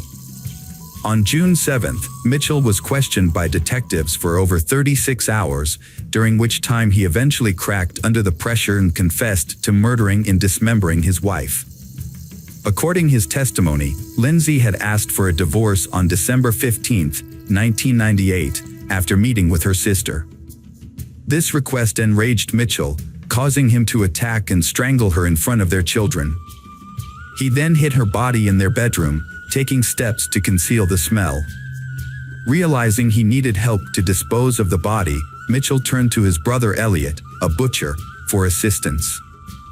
Although Elliot was initially hesitant, Mitchell eventually convinced him to help. While their children played in the next room, the brothers dismembered Lindsay's body and later scattered her remains throughout the city. The murderer showed no remorse or empathy during his confession. Instead, he seemed to take pride in his actions, saying that without his confession, they would never have been able to prove his guilt. He then led the authorities to the locations where he had hidden the victim's body parts. Unfortunately, her head and one hand were never found. The forensic examination confirmed that all of those of Lindsay, leaving no doubt about Mitchell's guilt.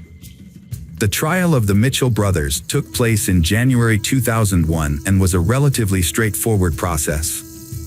Mitchell was found guilty of first-degree murder and received a life sentence with the possibility of parole after 17 years. A court-appointed psychiatrist observed that Mitchell displayed classic characteristics of a narcissist with sadistic tendencies. Elliot, Mitchell's brother, was sentenced to 7 years in prison for his role in covering up the crime. Lindsay's children were taken care of by her grandparents, who gave them their last name. 3 months after the sentence, the Wilson family faced another tragedy when one of Lindsay's older brothers, unable to cope with the loss, took his own life in the family's attic. In his goodbye note, he expressed his desire to reunite with Lindsay, saying he saw no point in living in a world he considered cruel. As of 2017, Mitchell Key, Lindsay's murderer, became eligible for parole, but as of January 2023, his parole requests have been denied 3 times. Hello friends, welcome to our channel. Today we're going to take a look at another horrible case with you. The case of Georgine Kruger. Georgine Kruger was born on April 11, 1992, in Munich. She was the middle child of 3 siblings. Her family was relatively simple, with an older brother, Tommy, who was 8 years older, and a younger sister, Michelle, who was 2 years and 2 months younger. When Georgine was 11, her parents decided to separate. Her older brother, then 19, chose to live with their father. After the divorce, Georgine and her younger sister were primarily raised by their mother and their maternal grandmother. They sisters were high-achieving students who shared a passion for music, dance, and creativity. After their parents' divorce, their father remained in contact but focused on his older son. In 2006, the mother and daughters moved to Berlin, where the mother had a new job. They settled in the Mobit district and the sisters enrolled in a local school. Georgine had big aspirations, dreaming of a career in acting, singing, and dancing. She was fascinated by Indian films and participated in her school's theater program, taking acting classes. Her teachers recognized her natural talent, predicting success and fame. Georgine was striking, with a slender yet feminine figure and notable height. During summer breaks in Berlin, Georgine pursued opportunities in the entertainment industry, attending castings. Although she landed a few small roles as an extra, her big break came on September 22, 2006, when she auditioned for a guest role on Turkish for Beginners and was selected for the part. Georgine was set to finalize her casting details on September 25. At her new school, her striking beauty drew attention from male classmates, but female peers were slow to warm up to her due to envy. Despite her friendly nature, she struggled to connect with them. Her talents, including singing and dancing, even led to a modeling agency offer. Georgine had agreed to attend a photo session in early October, but sadly, Georgine never made it. Tragically, her aspirations were cut short when she vanished without warning, just a few miles from her home. At the time, Georgine was waiting to confirm her role in a TV series and was confident it would happen. Over the weekend, Georgina couldn't think about anything else, eagerly awaiting the call from the studio that would determine her future. Georgine was excited and inspired as she imagined herself working on a movie set. She had an important call coming later that day and had asked her grandmother to answer the phone since she expected to be home by 2 o'clock. After school, Georgine quickly gathered her belongings and headed to the bus stop, boarding the same bus she rode every day, bus number 27, and started her journey home. Georgine got off the bus at Ruarov, a short walk from her house. However, Georgine never arrived home. Somewhere between the bus stop and her apartment, she vanished. Despite efforts to locate her, Georgina was never seen again, Her grandmother had been expecting her to return from school by 2 p.m. and had prepared lunch. Georgine was supposed to arrive first, followed by her sister Michelle, who had music classes that day. However, Georgina failed to show up, which was unusual, as she was eagerly looking forward to her call and had no plans to stay out. When Michelle arrived home at 3 o'clock, her grandmother couldn't find Georgine. She tried calling, but Georgine's phone was off. Michelle's mother arrived home from work and was informed of the situation. She suspected something was wrong and called the school, confirming Georgine had attended classes and taken the bus home. She then contacted Georgine's friends, but they said she had hurried home. The concerned women reported the Georgine disappearance to the police. Initially, the police were skeptical, thinking she might have gone out with friends, had a disagreement with a classmate, or was simply upset and alone in a park. After investigating these possibilities and verifying that Georgine was not in any of these locations, the detectives started checking accident reports and contacting hospitals, considering the possibility that she might have been injured or harmed on her way home from school. Georgine was not admitted to any hospital. As night fell, an extensive search effort began, including witness interviews. The last reported sighting of Georgine was at the bus stop where she got off and started walking towards her home. Georgine was wearing blue jeans, a light blue t-shirt, a denim jacket, and gray sneakers, and was carrying a pink sports bag with a long strap containing her school supplies and phone. By tracking her device's signal, investigators were able to confirm that Georgine spent the day at school, boarded the bus, and got off at her stop. However, the signal suddenly disappeared about halfway to her home and never reappeared. A search team with dogs was sent to Georgine Street, hoping to find her alive. Police searched homes, interviewed residents and workers, and checked attics and basements, but no one had seen Georgine and the dogs found nothing. The next morning, flyers were posted throughout the city. Dozens of calls came in about sightings, but all turned out to be false leads. At the same time, investigators started looking into previously convicted local residents, as well as those who had been released on bail. They paid special attention to individuals with a history of crime and those who had shown an unhealthy interest in minors. However, these efforts did not yield any results. Georgine seemed to have vanished into thin air, leaving behind no traces or personal belongings. After several months of searching without finding any leads or clues, the investigation was suspended. The police had no idea which direction to pursue. However, about a year after Georgine's disappearance, an anonymous caller contacted the police station, claiming that Georgine's body was at the bottom of a nearby lake. Although the authorities were unable to identify the caller, they decided to investigate this new information. A thorough search of the lake bed was conducted by highly skilled divers using advanced equipment. Despite their meticulous efforts, no sign of Georgine was found, and the lead ultimately proved to be false. However, this new development sparked renewed public interest in the case, and the media began to discuss and write about Georgine once again. As a result, the police decided to launch another search operation. They re-interviewed neighbors and brought in search dogs, although it was unlikely that this would yield any results. The dogs had been unable to detect Georgine's scent on the day she disappeared, and a year had now passed, making it even more improbable that they would find anything. Despite the investigators' confidence that the Georgine was no longer alive, the Georgine family refused to accept this reality. The mother, in particular, clung to a fantasy that her daughter had run away to India to pursue a career in Bollywood, singing and dancing as Georgine had always dreamed. This comforting delusion allowed her to cope with her loss and continue living for the sake of her younger daughter. In 2016, nearly a decade after Georgine's disappearance, a disturbing incident led to the resurgence of the "monster next door" search efforts. A Stendhal Street resident reported a neighbor who was inviting underage girls to his home.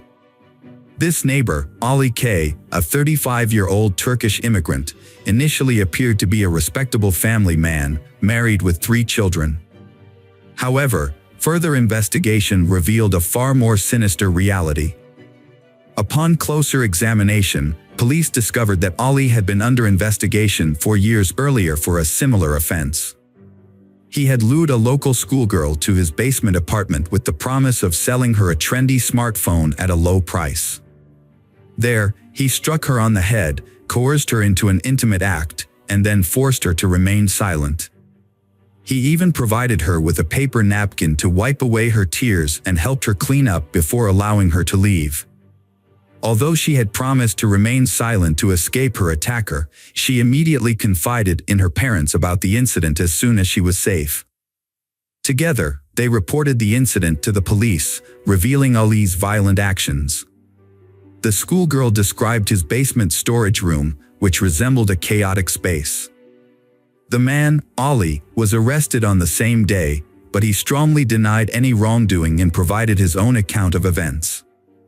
According to Ali, he was selling a gadget, and she had expressed interest in buying it. They went to the basement together to examine the device, where she allegedly said she couldn't afford it but was willing to pay in another way. Ali claimed that she started kissing him and undressing, and when he tried to push her away, she fell and hit her head, explaining her injuries. However, Ali maintained that no intimate contact occurred, as he had used protection which he later disposed of. Ali's wife, Malik, supported her husband's version of events and accused she of attempting to seduce him. Ultimately, Ali received a suspended sentence for causing moderate bodily harm. Now, with the police re-examining the disappearance of Georgine, they decided to investigate Ali thoroughly once again. Ali was a man without a steady job, relying on odd jobs and government benefits to get by. He had a passion for gambling, which often led to debt. Despite his financial struggles, he made an effort to present himself well, wearing fashionable clothes and trying to appear younger than his age. He would sometimes even use his children's benefits to fund his wardrobe.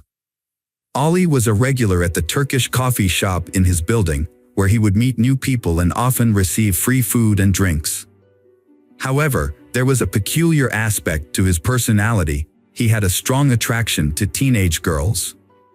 He would frequently approach them, ask inappropriate questions, and offer them things they shouldn't have, such as help buying alcohol or cigarettes. The police brought him in for questioning, but Ali denied any involvement in the decade-old case. A search of his storage room in the basement did not turn up any evidence of the missing schoolgirl. However, detectives noted that the space seemed more like a meeting place than a storage area, which added to the suspicion surrounding Ali. Detectives discovered that Ali had significant debts, unknown to his wife, after losing around 10,000 euros in poker, and he was struggling to find a way out of this financial predicament. The investigation chose to focus on a key aspect and decided to introduce an undercover agent into the suspect's inner circle. The agent's mission was to gain the suspect's trust, extract vital information, and obtain a recorded confession.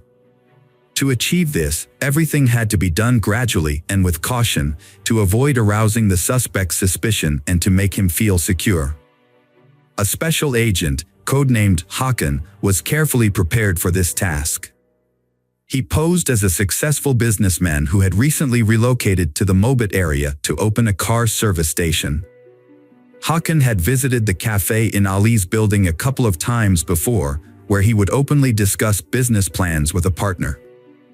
As they were leaving one day, the partner mentioned that they urgently needed to find a manager for their company, emphasizing that it was a well-paying position and that they needed to choose the right person. After the partner left, Hakan stayed behind to finish his coffee. That's when Ali approached him and sat down at his table.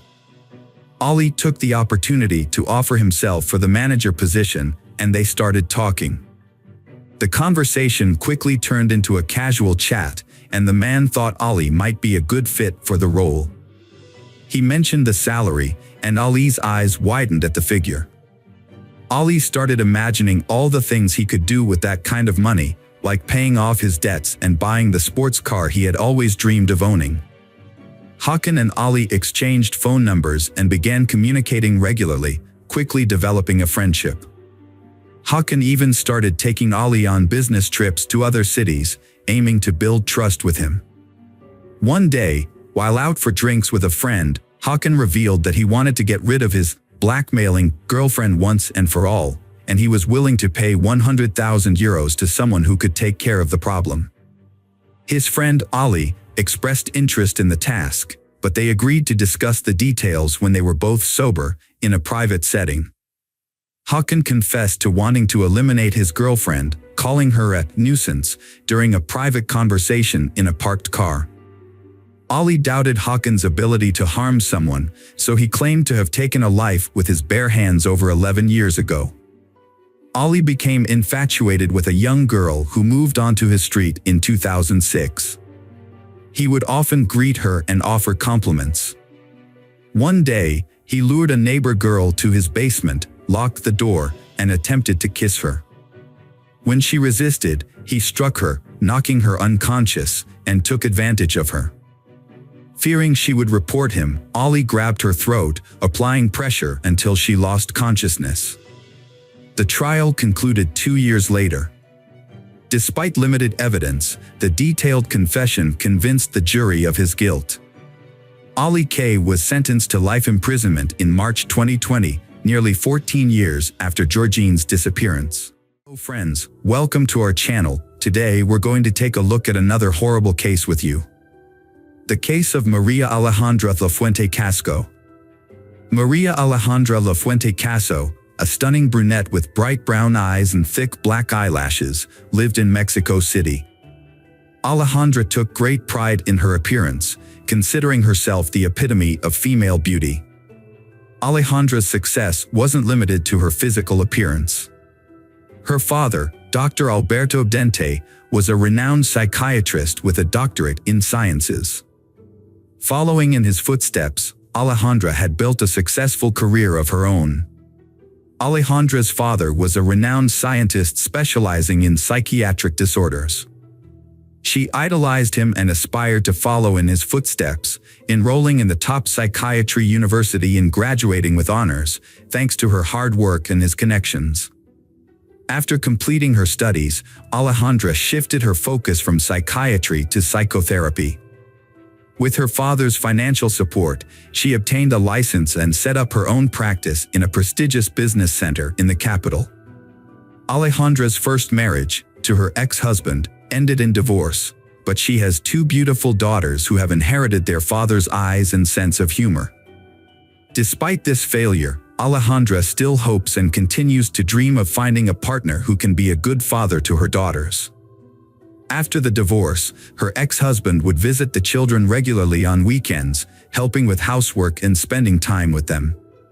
During one such visit, Alejandra asked him to enter the house through the backyard, claiming that the front door was jammed. Little did he know that this would be his last visit. Once inside, Alejandra told him that their youngest daughter was taking a bath and asked him to go into the bathroom with her. The ex-husband walked into the house, not knowing what was about to happen. The eerie silence was a complete contrast to the usual bustling atmosphere. There was no sound of cartoons or children's laughter. The ex-husband went to the bathroom. He noticed the tape on the floor and his daughter was not in the bathtub full of water. A feeling of unease began to appear, and he suddenly realized that something was very wrong. At that moment, Alejandra appeared behind him, holding a hammer, and hit him on the head with all her strength. She struck another blow, and the ex-husband collapsed to the ground, blood pouring from the open wound on his skull. A horrific scene unfolded as the ex-husband lay covered in blood. Experts later determined that he had no chance of survival, and that death occurred almost immediately after the first blow. The eldest daughter, who had unexpectedly returned home early from a friend's house, happened to witness the horrific scene. The children were no strangers to their parents' frequent quarrels, but this time the situation had escalated to a deadly level.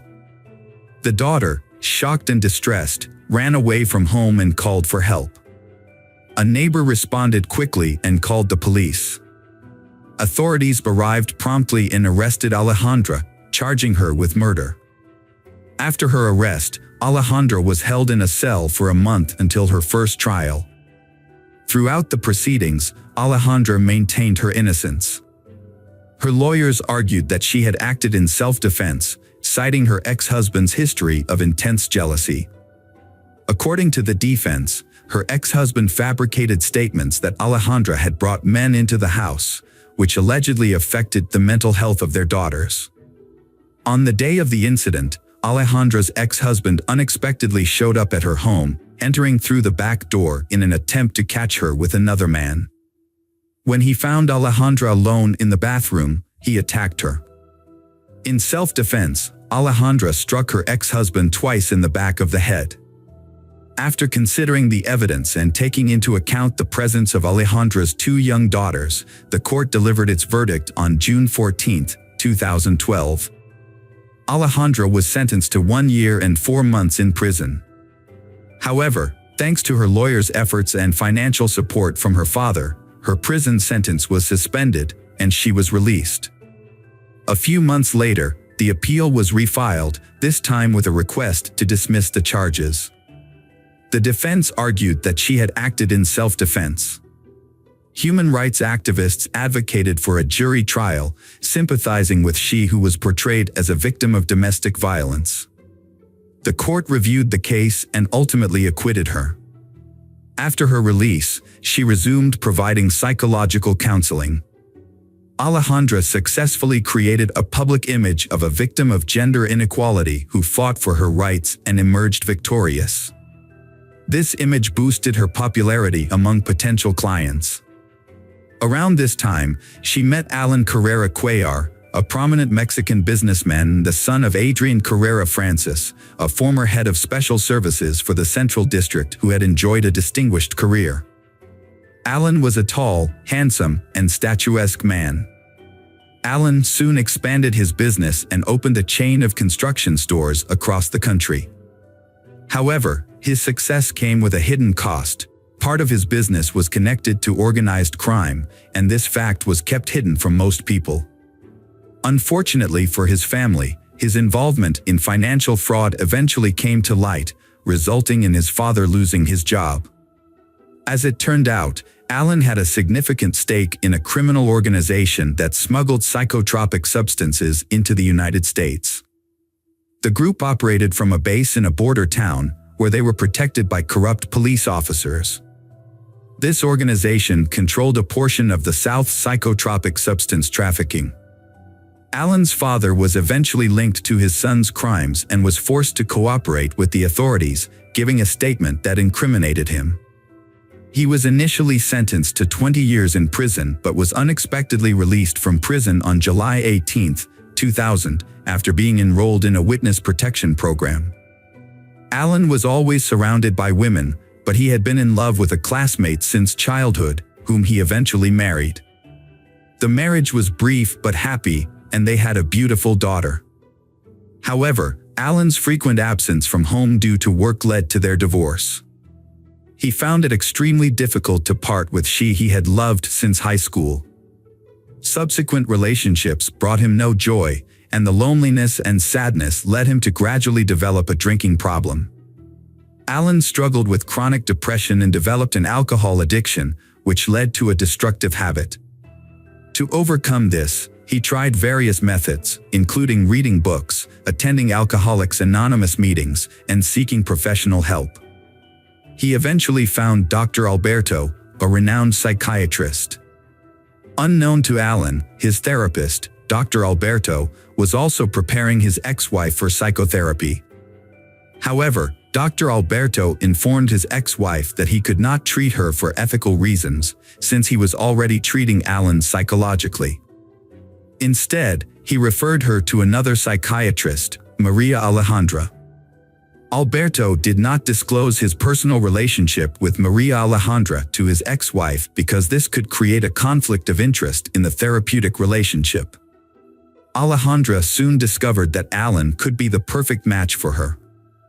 He was described as a kind and wealthy man in his prime. Without hesitation, Alejandra asked her client to bring her ex-husband in for another therapy session, claiming she could resolve their issues in one visit and help them break their strong emotional bond.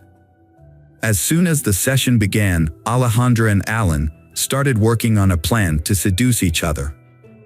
After the session, Alan invited Alejandra out for coffee to discuss his family problems. Although Alejandra initially declined the invitation, citing professional ethics, they ended up going on a date that same evening. An affair quickly developed between them. Alan's ex-wife was shocked to discover what had happened. She considered reporting the incident to the doctor's ethics committee, but ultimately decided against it. Alejandra, a competent specialist, convinced her that pursuing the matter was motivated by jealousy and an inability to let go of the past. The doctor believed that holding on to these feelings would hinder her chances of a happy future. Ultimately, Alan's ex-wife chose not to report the affair. Meanwhile, her sessions with the doctor came to an end. Alan and Alejandra's relationship progressed quickly. Within a few months of their first date, they decided to move in together. 2 months later, they decided to get married. However, Alan was unaware of the secrets that Alejandra was hiding, including the reason behind her divorce from her ex-husband. In April 2014, Alan traveled to visit his parents for the weekend, which turned out to be the perfect opportunity to discuss his upcoming wedding with them. However, Alan's parents were shocked to learn about his fiancée, Alejandra, as they had never heard of her before. A week after Alan's conversation with his parents, they registered their marriage. Notably, Alejandra asked Alan not to invite her friends and relatives to the wedding, citing a modest celebration and a limited budget. Although the wedding was supposed to be low-key, it was later revealed that Alejandra's father did attend the ceremony. The young family's life initially seemed like a fairy tale, filled with happiness and endless plans for the future. However, this perfect appearance did not last long. Alejandra's hysterical nature and the horrors of this story began to emerge. Although no one expected it at the time, the relationship between the newlyweds began to deteriorate rapidly. Alan was a secretive person who kept his personal life private, sharing few details with friends. As a result, little was known about what was happening behind closed doors. Nonetheless, it was clear that the relationship was no longer the same. The once happy couple now appeared troubled. After meeting Alejandra, Alan became increasingly estranged from his family. The final straw was when he got married without inviting his parents. The rift became so deep that they eventually stopped communicating altogether. Alan's friends began to notice that his wife, Alejandra, was becoming increasingly nervous and irritable. She would lose her temper quickly and behave erratically. After a few incidents, Alan felt ashamed and decided to limit their social interactions. However, the problems at home only worsened, with quarrels occurring daily over trivial matters. One evening, Alejandra went through Alan's cell phone and discovered sexually explicit messages with other women. This revelation was the final straw for her. She claimed that Alan had been physically and mentally abusive, and she could no longer tolerate his infidelity. Instead of seeking counseling or trying to salvage the relationship, Alejandra decided to take a different approach. She chose to focus on planning the perfect murder, using a method she was familiar with. Her attention was now fixed on creating a plan to eliminate Alan. Meanwhile, Alan continues his daily routine, unaware of the shocking events that are about to unfold. Despite limited contact with his family, he attends his grandfather's birthday party. However, the presence of his wife, Alejandra, causes tension, as his parents have made it clear that she is not welcome in their home. This further strains their relationship. It would later become clear that this was the last time the family saw Alan alive. On October 31, 2014, Alan sent a text message to his family, assuring them he had arrived home safely after the party. But after that, all contact ceased. He failed to show up at work for several days, which was unusual for the diligent entrepreneur. His absence was alarming, especially with the launch of a new project imminent, requiring his presence. Alejandra hatched a terrible plan. Alejandra's decision was to kill her husband immediately. Alejandra came up with a plan to kill her husband. She added a strong sleeping pill to the milk he drank before going to bed, then covered him with a pillow. When he passed out, she was faced with the challenge of disposing of his body, something she had no time to plan. Since Alan was too heavy for her to move, Alejandra ran to the neighbor's garden and retrieved an electric saw. With a grim expression, Alejandra dismembered her husband's body into pieces, then packed the remains into garbage bags. To hinder identification, she cut off his fingers and pulled out his teeth. Alejandra stuffed the bags into suitcases, hoping to smuggle the bodies out without raising suspicion. However, her plans were foiled when an elderly neighbor, who suffered from insomnia, watched her from her window as she attempted to leave her home with the suitcases in the early hours of the morning. The neighbor became concerned about Alejandra's early departure and her unusual behavior, as she kept looking around nervously.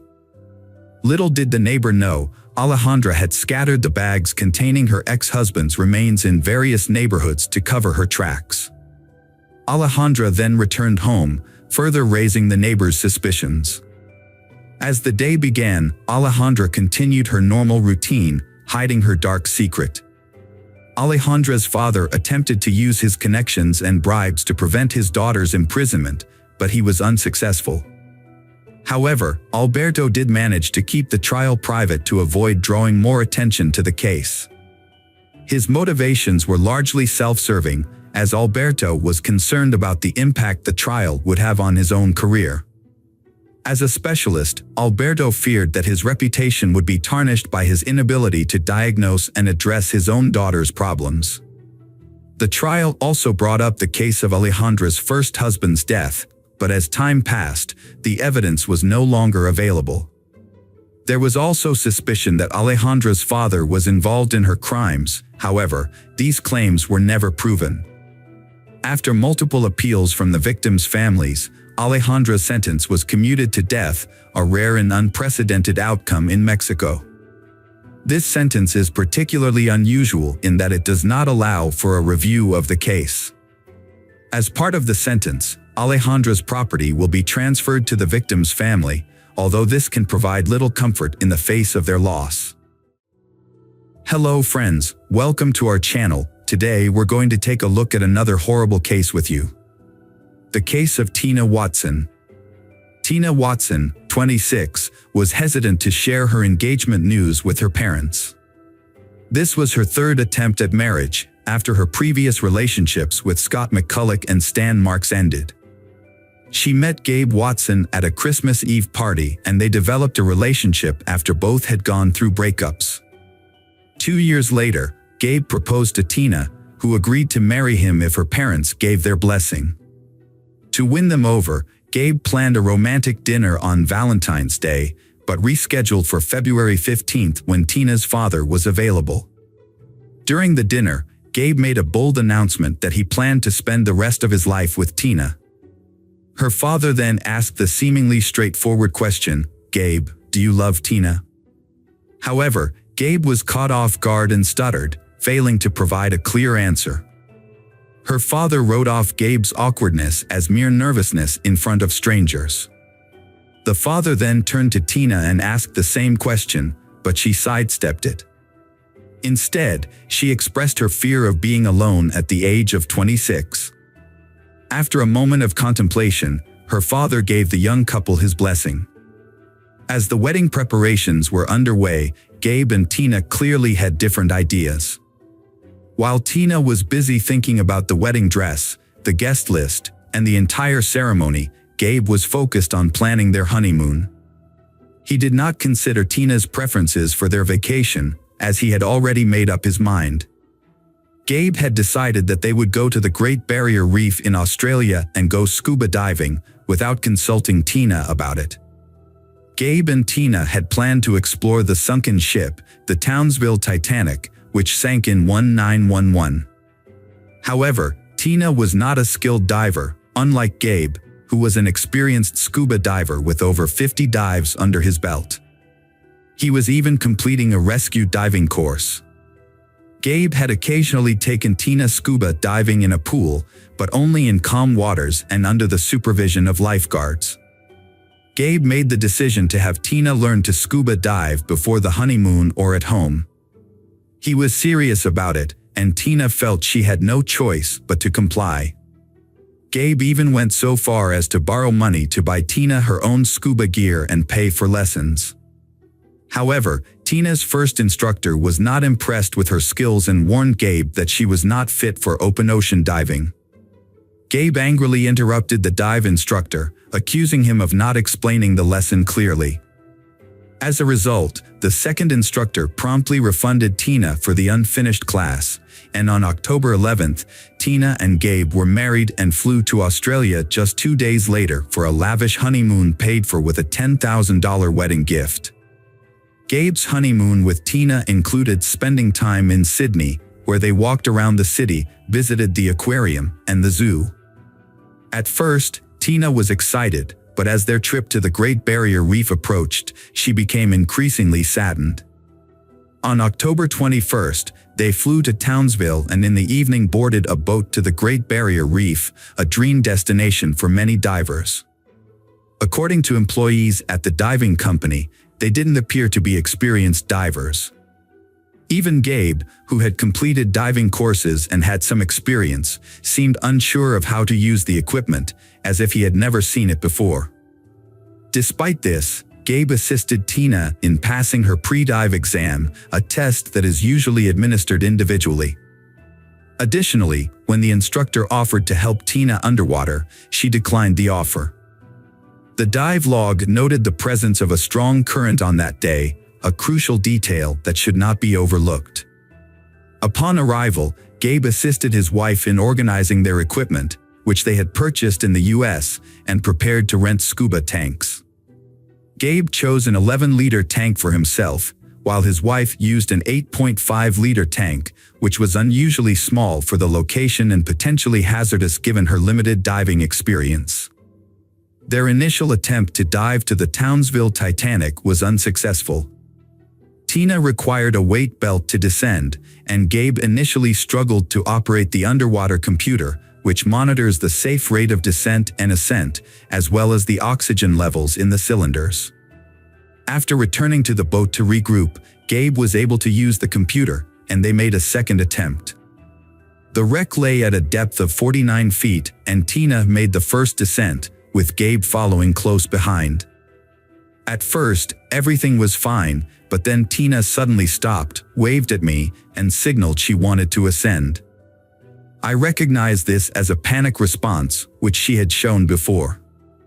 We were halfway up the dive at this point, so I decided to stay with her at the same depth to help her calm down and get used to the pressure. However, Tina continued to breathe rapidly and deeply, which was unsafe. Gabe realized she was sinking, and Gabe tried to grab her waist to hold her in place. But she swung her arms violently, knocking Gabe's mask off his face.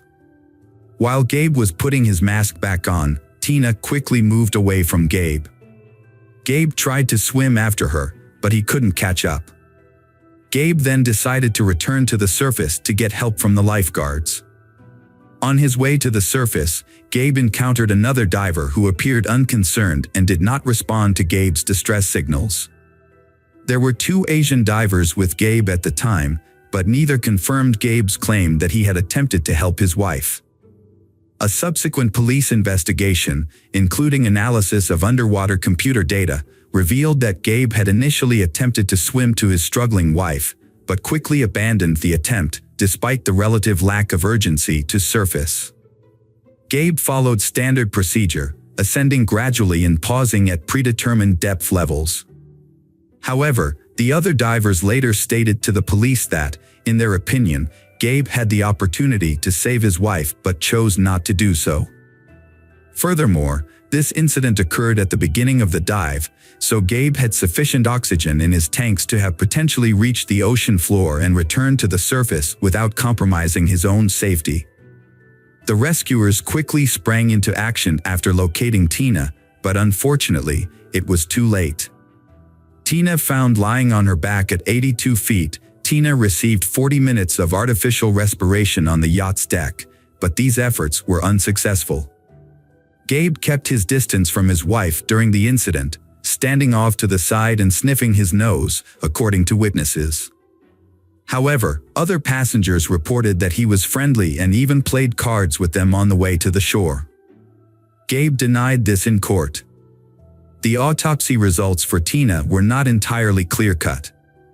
While there were no obvious signs of a violent death, there were bruises on her neck and blood in her nostrils, which could be attributed to the 82-degree depth at which her body was found.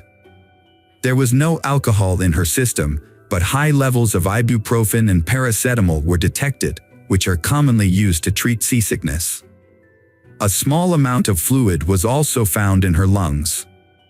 The report concluded that Tina died from drowning, but it's possible that she drowned after already being deprived of oxygen. An investigation by the Australian Water Police found no malfunctions with Tina's diving gear. It would have been easy for the police to dismiss the incident as a tragic accident. A novice diver ignored safety procedures and lost his life, a sad occurrence. However, several suspicious aspects of the case made it difficult to close the case.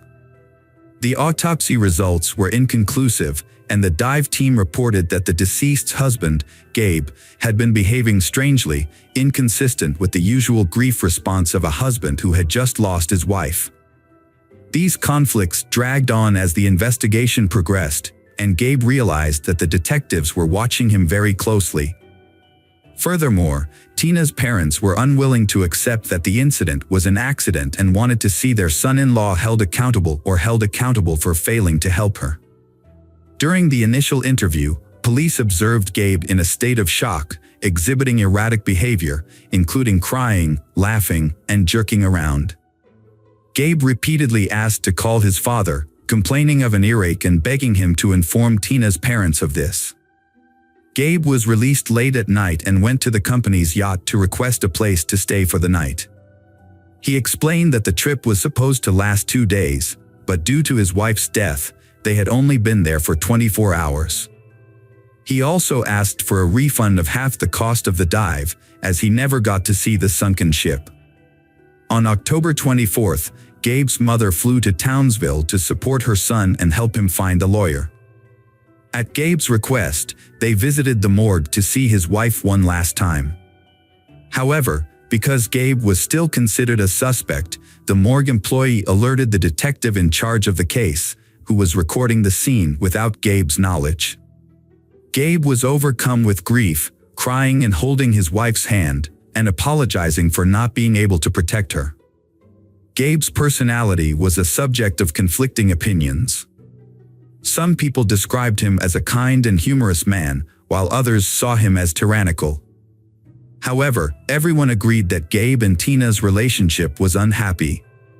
Tina had previously confided in her friends and family that she had married Gabe out of fear of being alone, and her friends later confirmed this after her death. A friend of Tina's also came forward with a disturbing revelation. Shortly before her death, Tina had confided in this friend that Gabe had forced her to take out a life insurance policy on herself, naming him as the beneficiary. This was corroborated by the insurance agent who had sold them the policy. Furthermore, the taxi driver who drove the newlyweds to the yacht on the day of their departure told authorities that Tina had cried the entire way, while Gabe showed no concern for her distress. Amanda Phillips shared another story that sheds light on Tina's relationship. At a Christmas party, Gabe filmed her peeing in the bathroom, edited the footage, and then played it to a group of guests. He found it funny, but the other guests were embarrassed. The incident was disturbing, but another act was even more alarming. During a funeral, Gabe removed jewelry from Tina's body. However, an even more disturbing act was caught on camera during the 2008 trial. A video showed Gabe visiting Tina's grave, taking all the flowers and throwing them into a nearby trash can. Tina's father was determined to catch the person who stole the flowers from Tina's grave. He set up a hidden camera on the next row of monuments, but was shocked to see Gabe on the footage. Gabe's defense in court was that he and his wife had discussed the death of one of their relatives during their honeymoon, and that the absence of flowers on the grave was her request. However, this explanation seems very strange and unlikely. The investigation into Tina's death might have taken much longer if the police hadn't discovered a crucial piece of evidence. Gabe claimed that Tina had drowned while he was trying to put a mask on her face, but this story didn't add up. It was impossible for someone to put a mask on underwater without an air supply, unless they were using someone else's oxygen. In this case, the police suspected that Gabe had used Tina's oxygen to stage the incident. In November 2008, the Australian police arrested Gabe, and his trial began on June 5, 2009. Gabe initially pleaded guilty to failing to save his wife. He was convicted of negligent homicide and served 18 months in prison. After his release, he returned to the U.S., but was later charged with first-degree murder in a U.S. court. The prosecution's case hinged on the idea that Gabe had intentionally killed his wife in order to collect life insurance payouts. In his defense, Gabe's lawyer argued that the diving company was responsible for the death, alleging that their employees had failed to adequately ensure the safety of the tourists in their care. The lawyer alleged that the company was now trying to shift the blame to Gabe, fearing the loss of their business license. Gabe had already served his sentence abroad, and his lawyer argued that the insurance payout of $33,000 was outweighed by the costs of hiring lawyers and obtaining additional expert opinions. The prosecutor refused to acknowledge the irony that Gabe, a trained expert in drowning rescue, was unable to save his wife. When Gabe presented his defense, he spoke directly to the jury, expressing his emotional pain and frustration. For 7 years, I have been haunted by the memory of that tragic day.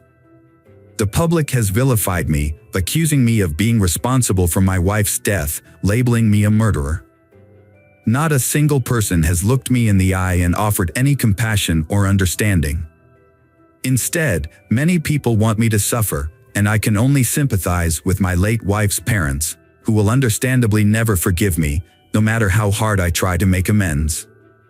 While people often express sympathy for parents who lose a child, saying, "I can't imagine what it's like to lose a child," I've never heard anyone say, "I can't imagine what it's like to lose a spouse, especially on a honeymoon."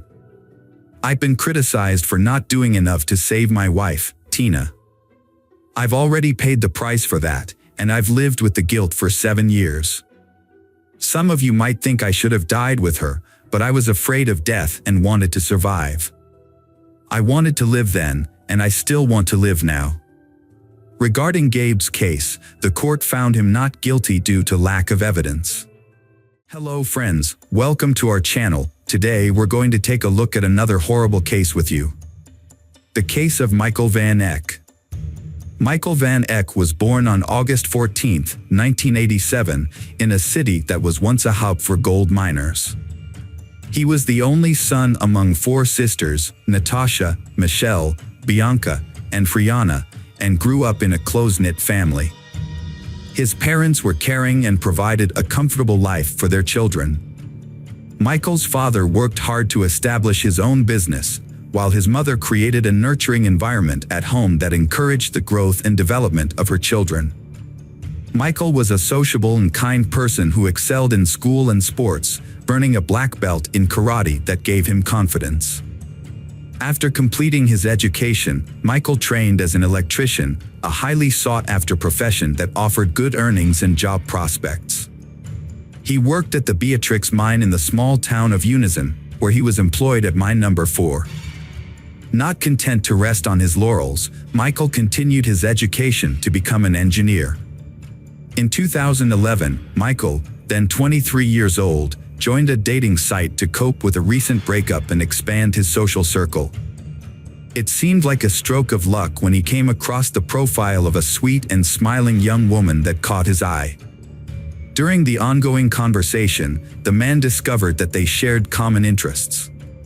Similar to him, she disliked loud parties and excessive drinking, and sought a genuine, meaningful relationship and a strong family foundation. Michael was pleasantly surprised to find a compatible match online. Living with his parents at the time, he shared his excitement and concerns with his mother. On April 2nd, he confided in her about his upcoming date and made an effort to prepare and make a good impression. He withdrew his first paycheck of 1,000 Rand from his account. The only thing that gave him pause was the unusual location his online friend had chosen for their first meeting, the city cemetery. To avoid worrying his parents, he kept this detail to himself. Around 9 p.m. that evening, Michael bid farewell to his family and left the house. He drove to the designated location in his silver Pajero 2007, a gift from his parents for his 18th birthday. As expected, she was running a bit late, but her appearance was striking. She from the internet arrived dressed in a pristine white dress and smiled warmly. The conversation flowed easily, and afterwards, she suggested continuing the evening elsewhere in the cemetery. She invited him to a secluded area with a blanket spread out on the grass, accompanied by a basket of fruit and wine. Michael and his friends had just finished their drinks when his beautiful companion suddenly kissed him. At first, the kiss was pleasant, but it quickly turned into a painful and horrific experience. Unbeknownst to Michael, this kiss was the beginning of a sinister plot. Jane Van Heerden was born in 1991 to parents who were struggling in their marriage. When her mother discovered she was pregnant, they decided to put their divorce on hold and try to work through their issues. However, their efforts were unsuccessful, and the situation at home continued to deteriorate. Unfortunately for Jane, her mother resented her presence, seeing her as a constant reminder of her unhappy marriage. Even after the divorce, Jane's mother held on to her negative feelings, making it difficult for Jane to feel loved and accepted. Jane's behavioral issues and cold demeanor towards her children persisted even after her marriage ended. As a result, her 3 children felt isolated and misunderstood, with Jane, in particular, struggling the most. From a young age, she became withdrawn and sullen, displaying psychological problems. Her behavior became increasingly disturbing, as she frequently talked about death and created confusing artwork. She also developed an imaginary friend named Azael. Her grandparents, concerned about her well-being, suspected she might be possessed and took her to church for an exorcism. During the ritual, Jane's body convulsed, which was likely due to her fear of crowds and the intense anxiety she felt during the ordeal, possibly triggering an epileptic seizure. The traumatic experience had a lasting impact on her memory, causing her to develop a deep-seated fear of the dark. This phobia was further exacerbated by her mother's frightening statement that toys come to life at night, leading Jane to take drastic measures to protect herself, such as taping her doll's eyes shut and restraining them with shoelaces. Jane's mental condition took a turn for the worse as she entered preteen years. At 10 years old, she had a disturbing episode where she threatened a family guest with a knife while visiting her father. This incident prompted her family to seek professional help, and she was evaluated by a specialist who prescribed sedatives. The medication had a positive impact on her mood and overall well-being for a time. During a period of calm, Jane's father made a conscious effort to spend more time with her, often picking her up from school and taking her on hunting trips. He hoped that by sharing his hobby, he could provide her with the attention and connection she craved. Jane found enjoyment in her father's activities, particularly in tasks like butchering and skinning animals. However, this fascination led her to begin collecting and bringing home the carcasses of small animals, starting with rats and birds, and escalating to cats and dogs. She also took to cutting flesh and occasionally self-inflicted injuries. As it turned out, around age 12, Jane had befriended a man who introduced her to substance use and took advantage of her vulnerability. Fortunately, she ended the toxic relationship on her own, although her sisters had initially kept the situation hidden from their parents. Jane's emotional state was negatively affected by her chaotic childhood. At the age of 15, her mother left for New Zealand, where she started a new relationship and never returned to care for her children. Jane and her siblings were left in the care of their father and stepmother, who did their best to provide for them, but struggled to understand the depth of Jane's emotional issues. Her family initially attributed her behavior to typical teenage struggles. However, her situation took a turn for the worse when she became involved with a 22-year-old man who was interested in Satanism, occultism, and voodoo cults. He had a profound influence on Jane, but his cruel nature often left her feeling belittled and suppressed. Fortunately, Jane's life began to turn around with the support of her family and therapy. By the time she turned 17, she had distanced herself from the negative influences in her life, graduated from high school, and enrolled in college to study art and graphic design. As she lost interest in Satanism and stopped using substances that were harming her, her emotional well-being began to improve. Jane thrived in her studies and landed a job in her field, where she received support from both her colleagues and management. She discovered a natural talent for visual arts, earning her respect and recognition in her profession.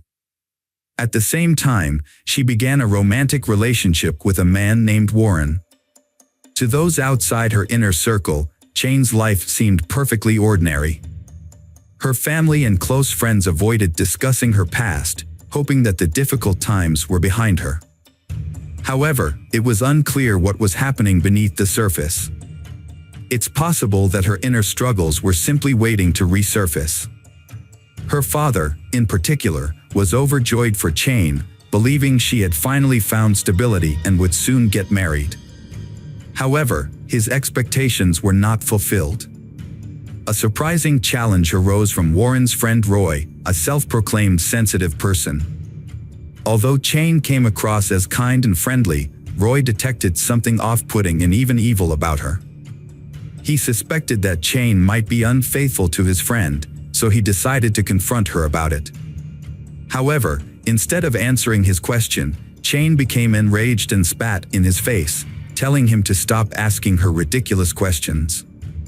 At a party, Jane noticed Martin, a 24-year-old from a well-respected family. Despite his calm and sociable nature, rumors surrounded him. Born into a privileged family, Martin had a happy childhood, excelling academically and behaving well.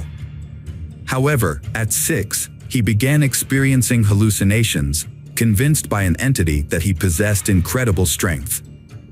As he grew older, his mental health declined, and his behavior changed due to struggles at school and home. At 14, Martin was hospitalized for psychiatric treatment and diagnosed with schizophrenia. Unfortunately, standard treatments were ineffective.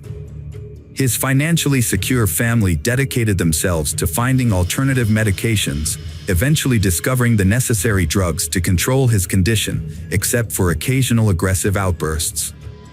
Martin was deeply affected by witnessing a stray cat being attacked by dogs. Instead of feeling revulsion or sympathy, he chose to hide the cat's body and observe it. This disturbing incident marked the beginning of his animal torture.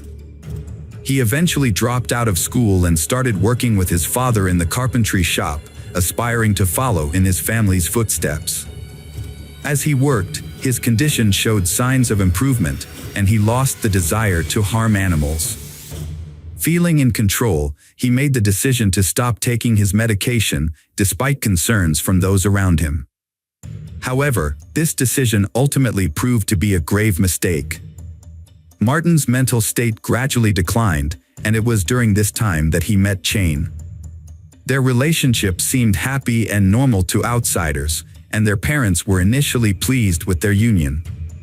But neither set of parents was aware of the dark history of their children, and their relationship ultimately led to devastating consequences. Initially, they was outgoing and social, attending parties and interacting with others. However, acquaintances began to notice cuts on their hands, which they jokingly attributed to intimate experiments. Over time, they became increasingly reclusive and developed an interest in dark and occult practices, including Satanism and voodoo cults. They also became fascinated with notorious serial killers. In February 2011, Martin posted a photo of himself and Shane on social media, with the caption, "Killers," accompanied by a cryptic emoji. At the time, no one suspected that the post was anything more than a joke. Meanwhile, Martin asked Shane's father for permission to marry her, which was met with enthusiasm. However, unbeknownst to those around them, they harbored a sinister secret. Instead of dreaming of a future together, they fantasized about ending their lives in a violent manner.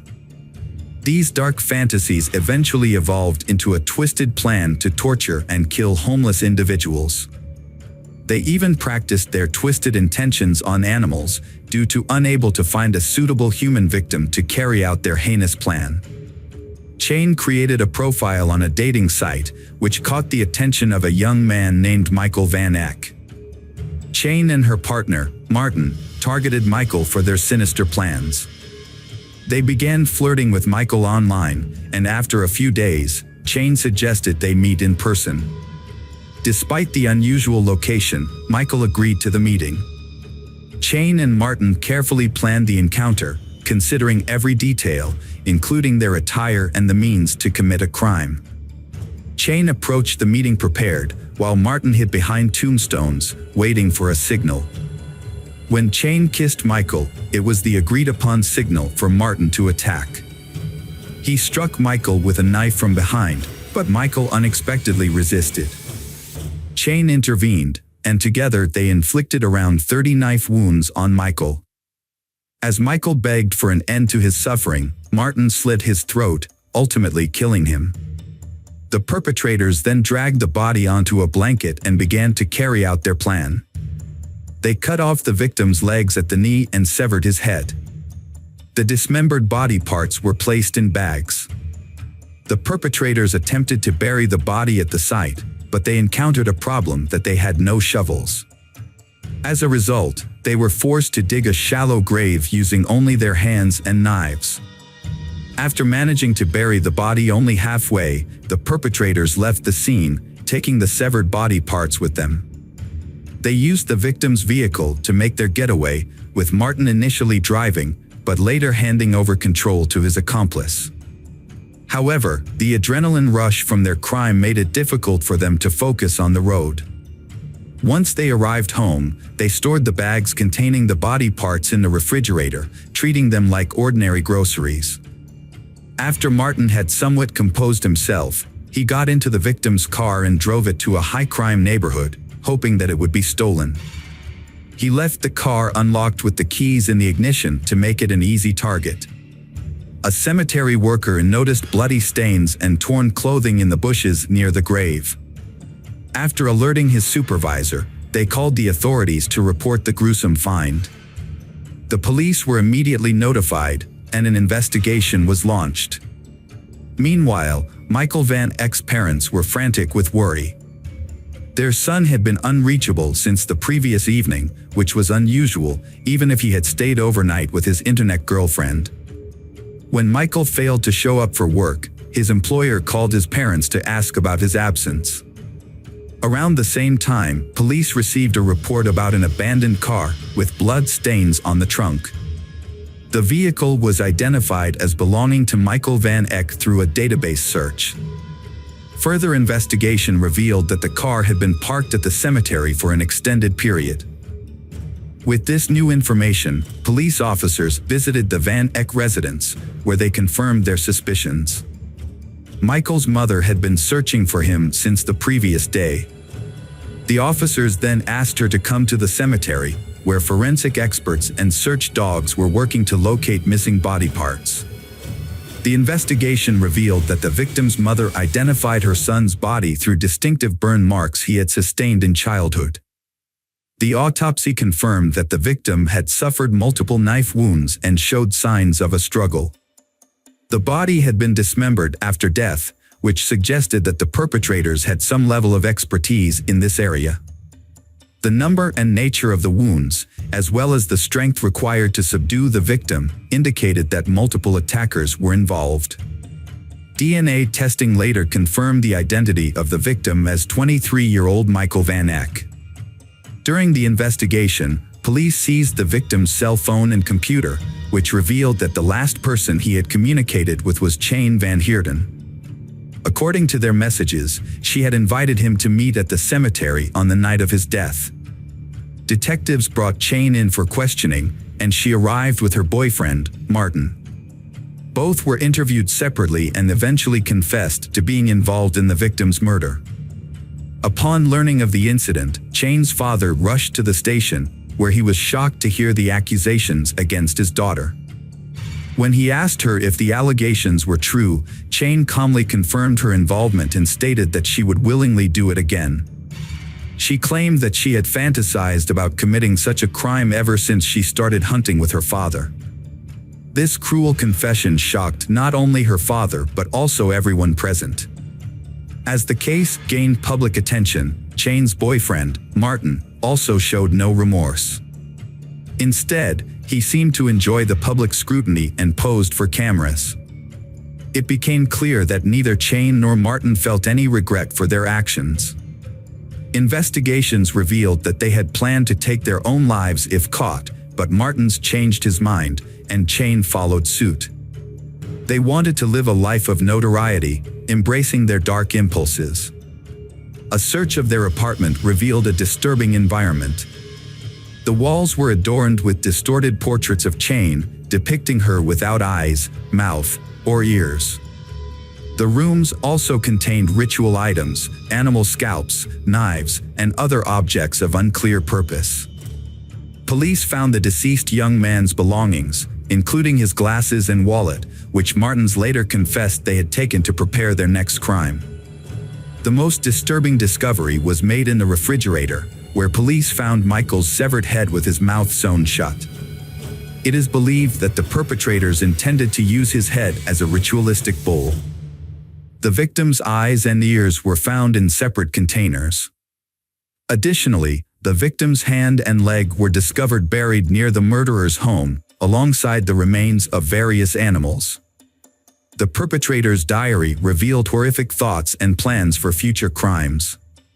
The evidence collected during the investigation made it clear that the perpetrators had planned to commit multiple crimes, and that the process of taking lives and mutilating bodies brought them immense pleasure.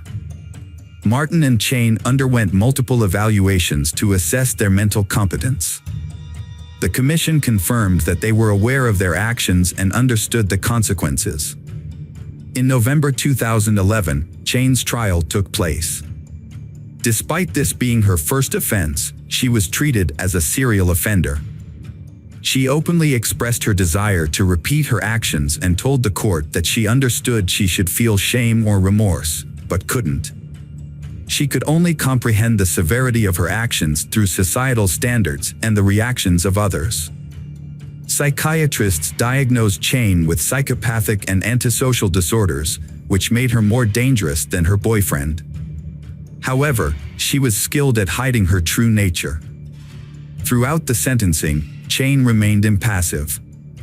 She was found guilty and sentenced to 35 years in prison without the possibility of parole, 20 years for taking a life and an additional 15 years for robbery and dismemberment. Martin defended himself in court, claiming he didn't remember the events until he was in jail. He admitted to studying Satanism and occultism, and said his relationship with Shane led them to commit the crime. He apologized to the victim's parents, but his words seemed insincere.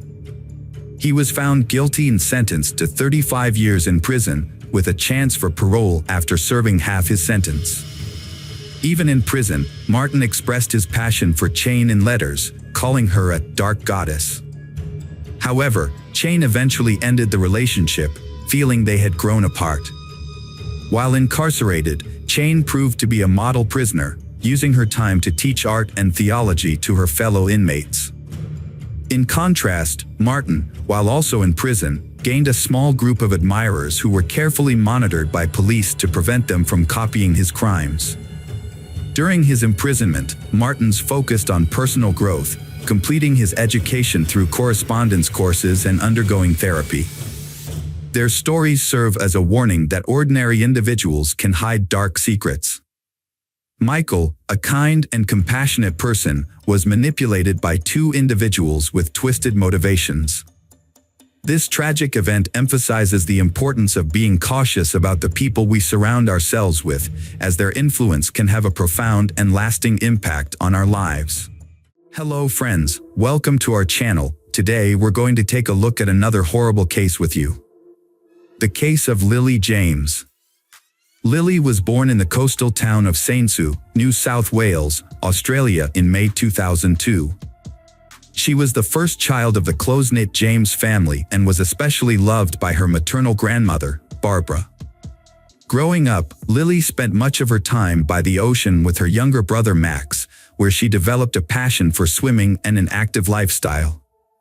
Her father, a water polo coach at an Anglican girls' school in Hurstville, encouraged her interest in the sport.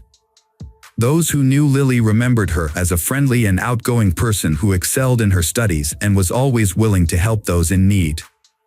Her well-rounded personality made her a standout student, and she was widely respected by her peers. With her impressive talent and dedication, Lily succeeded in multiple areas, including academia, sports, and community service. She was also an accomplished performer, participating in her school's theater and dance club. Eventually, Lily's talents caught the attention of organizers from the prestigious Woodford Folk Festival, one of Australia's largest annual events, attracting over 125,000 attendees from around the world. As part of the celebrations, Lily performed a unique monologue from William Shakespeare's Macbeth. Her performance showcased her impressive skills, charisma, and stage presence, earning her a standing ovation and the jury's approval. She achieved second place in the theater category, a remarkable achievement that earned her recognition and a significant prize. In 2018, Lily achieved another milestone when she passed her beginner's driving test. Her athletic talents also flourished, particularly in water polo, a sport she began competing in professionally, following in her father's footsteps. She won the title of swimming champion in the under-17 category, a feat that delighted her parents. By her final year of school, Lily had decided to pursue a career in sports, and in 2020, she enrolled at Sydney Technological University to study sports business management. A turning point in her life. In early 2021, she started a new chapter. To break up her college routine and gain teaching experience, she took a job as a water polo coach at St. Andrew's Cathedral School. Her youthful energy, vibrant personality, and passion for sports quickly won over her colleagues, the school administration, and the students she was coaching. The students looked up to her and tried to meet her high standards. In return, she sought to understand each student's unique needs and strengths. That's when she met Paul, the new cricket and hockey coach. His impressive skills and charismatic presence quickly made him the center of attention. As a part-time teacher at another school and a member of the University of New South Wales hockey team, Paul was a driven and accomplished young man. He was particularly popular among the female students and staff. However, opinions about him were divided. Some saw him as arrogant and stubborn, while others appreciated his positive qualities. Initially, Lily and Paul's interactions were friendly but brief, limited to exchanging greetings.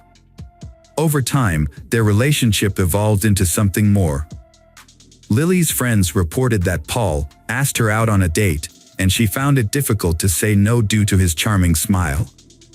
The date had a profound impact on both of them, leading to a decision to meet again. As Lily got to know Paul better, she began to develop feelings for him, unaware of his true nature. Her kindness and openness made her vulnerable to falling in love. Paul appeared to return her affection, frequently complimenting her, giving her flowers, and planning evenings together. They decided to keep their relationship a secret, especially from the students at school. Lily and her boyfriend, Paul, had agreed to keep their relationship private, adhering to the school's policy and Lily's personal preference for discretion. However, as time passed, rumors about their relationship began to circulate, evolving from hushed whispers to open discussions. When Lily discovered that Paul was the one who had revealed their relationship, she felt deeply hurt and betrayed. Paul's portrayal of her had also led to criticism and judgment from others, causing Lily to feel humiliated. As a result, she confronted Paul about his actions and ended their relationship. Despite Paul's subsequent attempts to apologize and reconcile, Lily remained resolute in her decision. She took some comfort in the fact that their relationship had been brief, allowing her to see Paul's true nature before things escalated further. Paul was born in 1999 in the Netherlands to a wealthy and influential family. When his father's job required a relocation to Australia in 2015, Paul and his family made the move. As an only child, Paul received excessive attention and care from his parents, which significantly contributed to his character development. Unfortunately, this upbringing led to Paul growing up with an entitled and self-centered attitude. Paul was a high-achieving student who excelled academically, athletically, and was physically fit. After moving to a new location, he attended St. Andrew's Cathedral School, where he joined the cricket team and quickly gained recognition and respect from his peers for his exceptional skills. He eventually became the team captain and actively participated in organizing extracurricular activities and festivals. While he was well-liked by many, particularly they who found him charming, some of his male peers were put off by his confidence and boasts about his ability to win over any girl. Despite this, Paul's charm and charisma earned him many admirers. After graduating in 2017, the school administration offered him a position as an assistant coach for cricket and hockey, which he gladly accepted. He quickly took on a leadership role and successfully managed these sections, feeling confident in his abilities. However, by early 2018, he surprisingly resigned and returned home with his family, citing unknown reasons for his departure. Back home, Paul decided to further his education and earned a master's degree in sports management. Paul had a conversation with old friends and mentioned that he had improved his coaching skills, which led to a job offer from his former employer. He returned to Australia and started working at the familiar school in early 2020. To reduce living expenses, Paul agreed to share an apartment with a friend in Kensington, a suburb of Sydney. Initially, they enjoyed each other's company, socializing after work. However, a few months later, they had a disagreement, and Paul decided to live alone. His parents, who he couldn't visit due to the pandemic, felt that Paul was lonely despite being busy and surrounded by people. They weren't aware of any romantic relationships in his life. By the summer of 2021, as Paul resumed his regular activities, people began to notice a change in his behavior and personality. He picked up where he left off in the sports world, regaining his status as a key player on the hockey team and continuing his active lifestyle, even featuring in promotional advertisements. At the same time, those who knew him observed emerging characteristics that were not present before. Uncontrollable outbursts of anger became a concern. Furthermore, rumors circulated within the school community about his unusual interest in his female students. He would often engage in flirtatious behavior with teenage girls, staring at them for extended periods, leaving them visibly uncomfortable and embarrassed. Paul's importance in the hockey team's progress to the Australian Hockey League finals was evident despite the turmoil in his personal life. His recent breakup with Lily was likely a significant blow to his ego.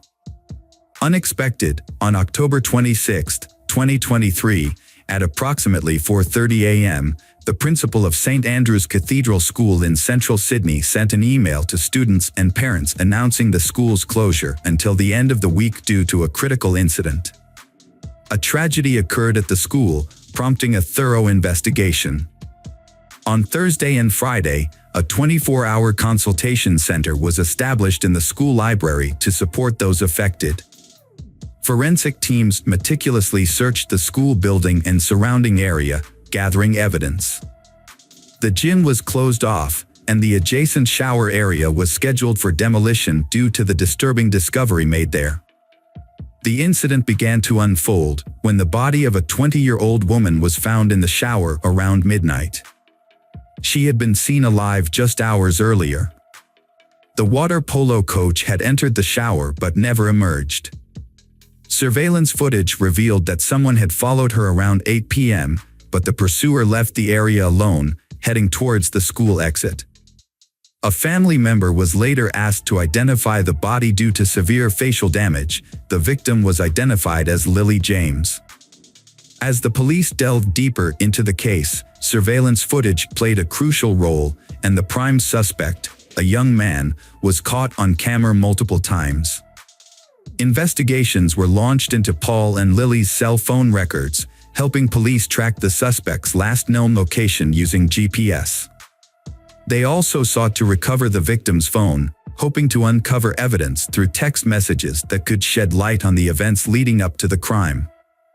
After successfully locating the devices, the police reconstructed the sequence of events, revealing that Paul had purchased a hammer from a hardware store just days before the crime. It seemed he was consumed by anger toward the victim and had planned a confrontation. On the morning of October 25th, Lily followed her routine, attending the university and then heading to her job in the afternoon. Unbeknownst to her, her ex-boyfriend had other plans. Paul rented a silver Lexus and drove to the school, avoiding the building since he had no classes scheduled. He waited in the car, patiently biding his time. Once the students cleared out, he walked into the gym, concealing a hammer under his jacket to avoid drawing attention. From this vantage point, Paul observed Lily's movements, lying in wait for the perfect moment to strike. When Lily finished her training session and decided to take a shower, Paul saw his chance and followed her. An argument erupted, and in the heat of the moment, Paul attacked Lily, striking her head with the hammer. According to the pathologists, the impact was fatal, and Lily died instantly, without suffering. After waiting for an hour, Paul collected Lily's belongings and left the building. He then drove to Diamond Bay, where he disposed of the weapon in a trash can. Security cameras captured footage of him at the reserve at 8:47 p.m.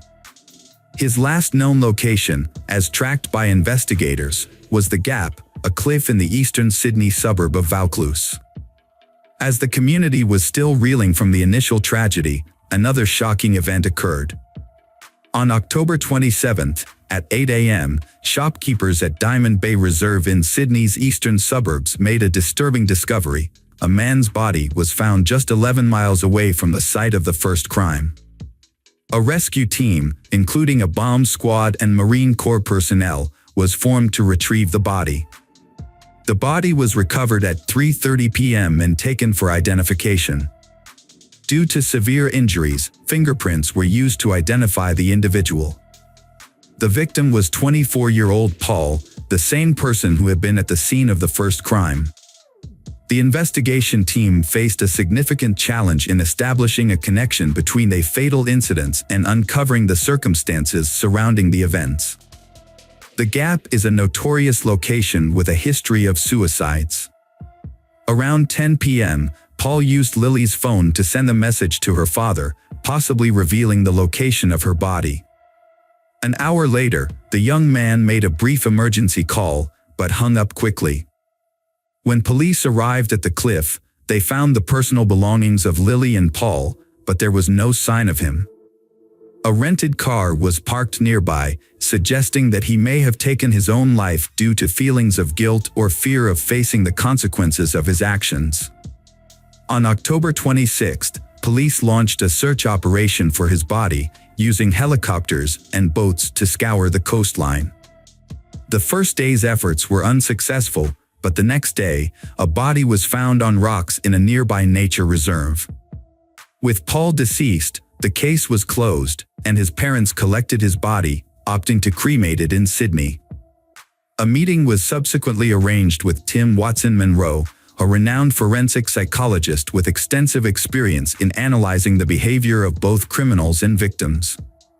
Mr. Watson Monroe was asked to share his insights on the incident and analyze the behavior of the perpetrator, Paul. According to Mr. Watson Monroe, Paul's actions were characteristic of individuals with an inflated sense of self-importance who struggle to accept rejection. He believed that Paul committed the crime in a premeditated and calculating manner, showing no remorse for his actions.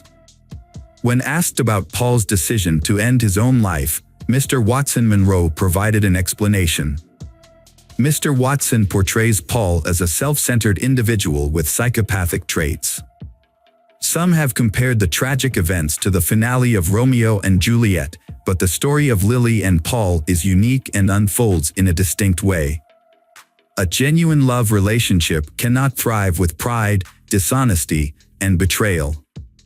Unfortunately, Paul failed to grasp this, leading him to overlook the value of the person beside him. His decision to prioritize his own wounded ego ultimately resulted in the loss of a bright and vibrant life. This not only caused lasting pain for Lily's family but also for Paul's own loved ones. Regrettably, his actions left a devastating impact on those around him.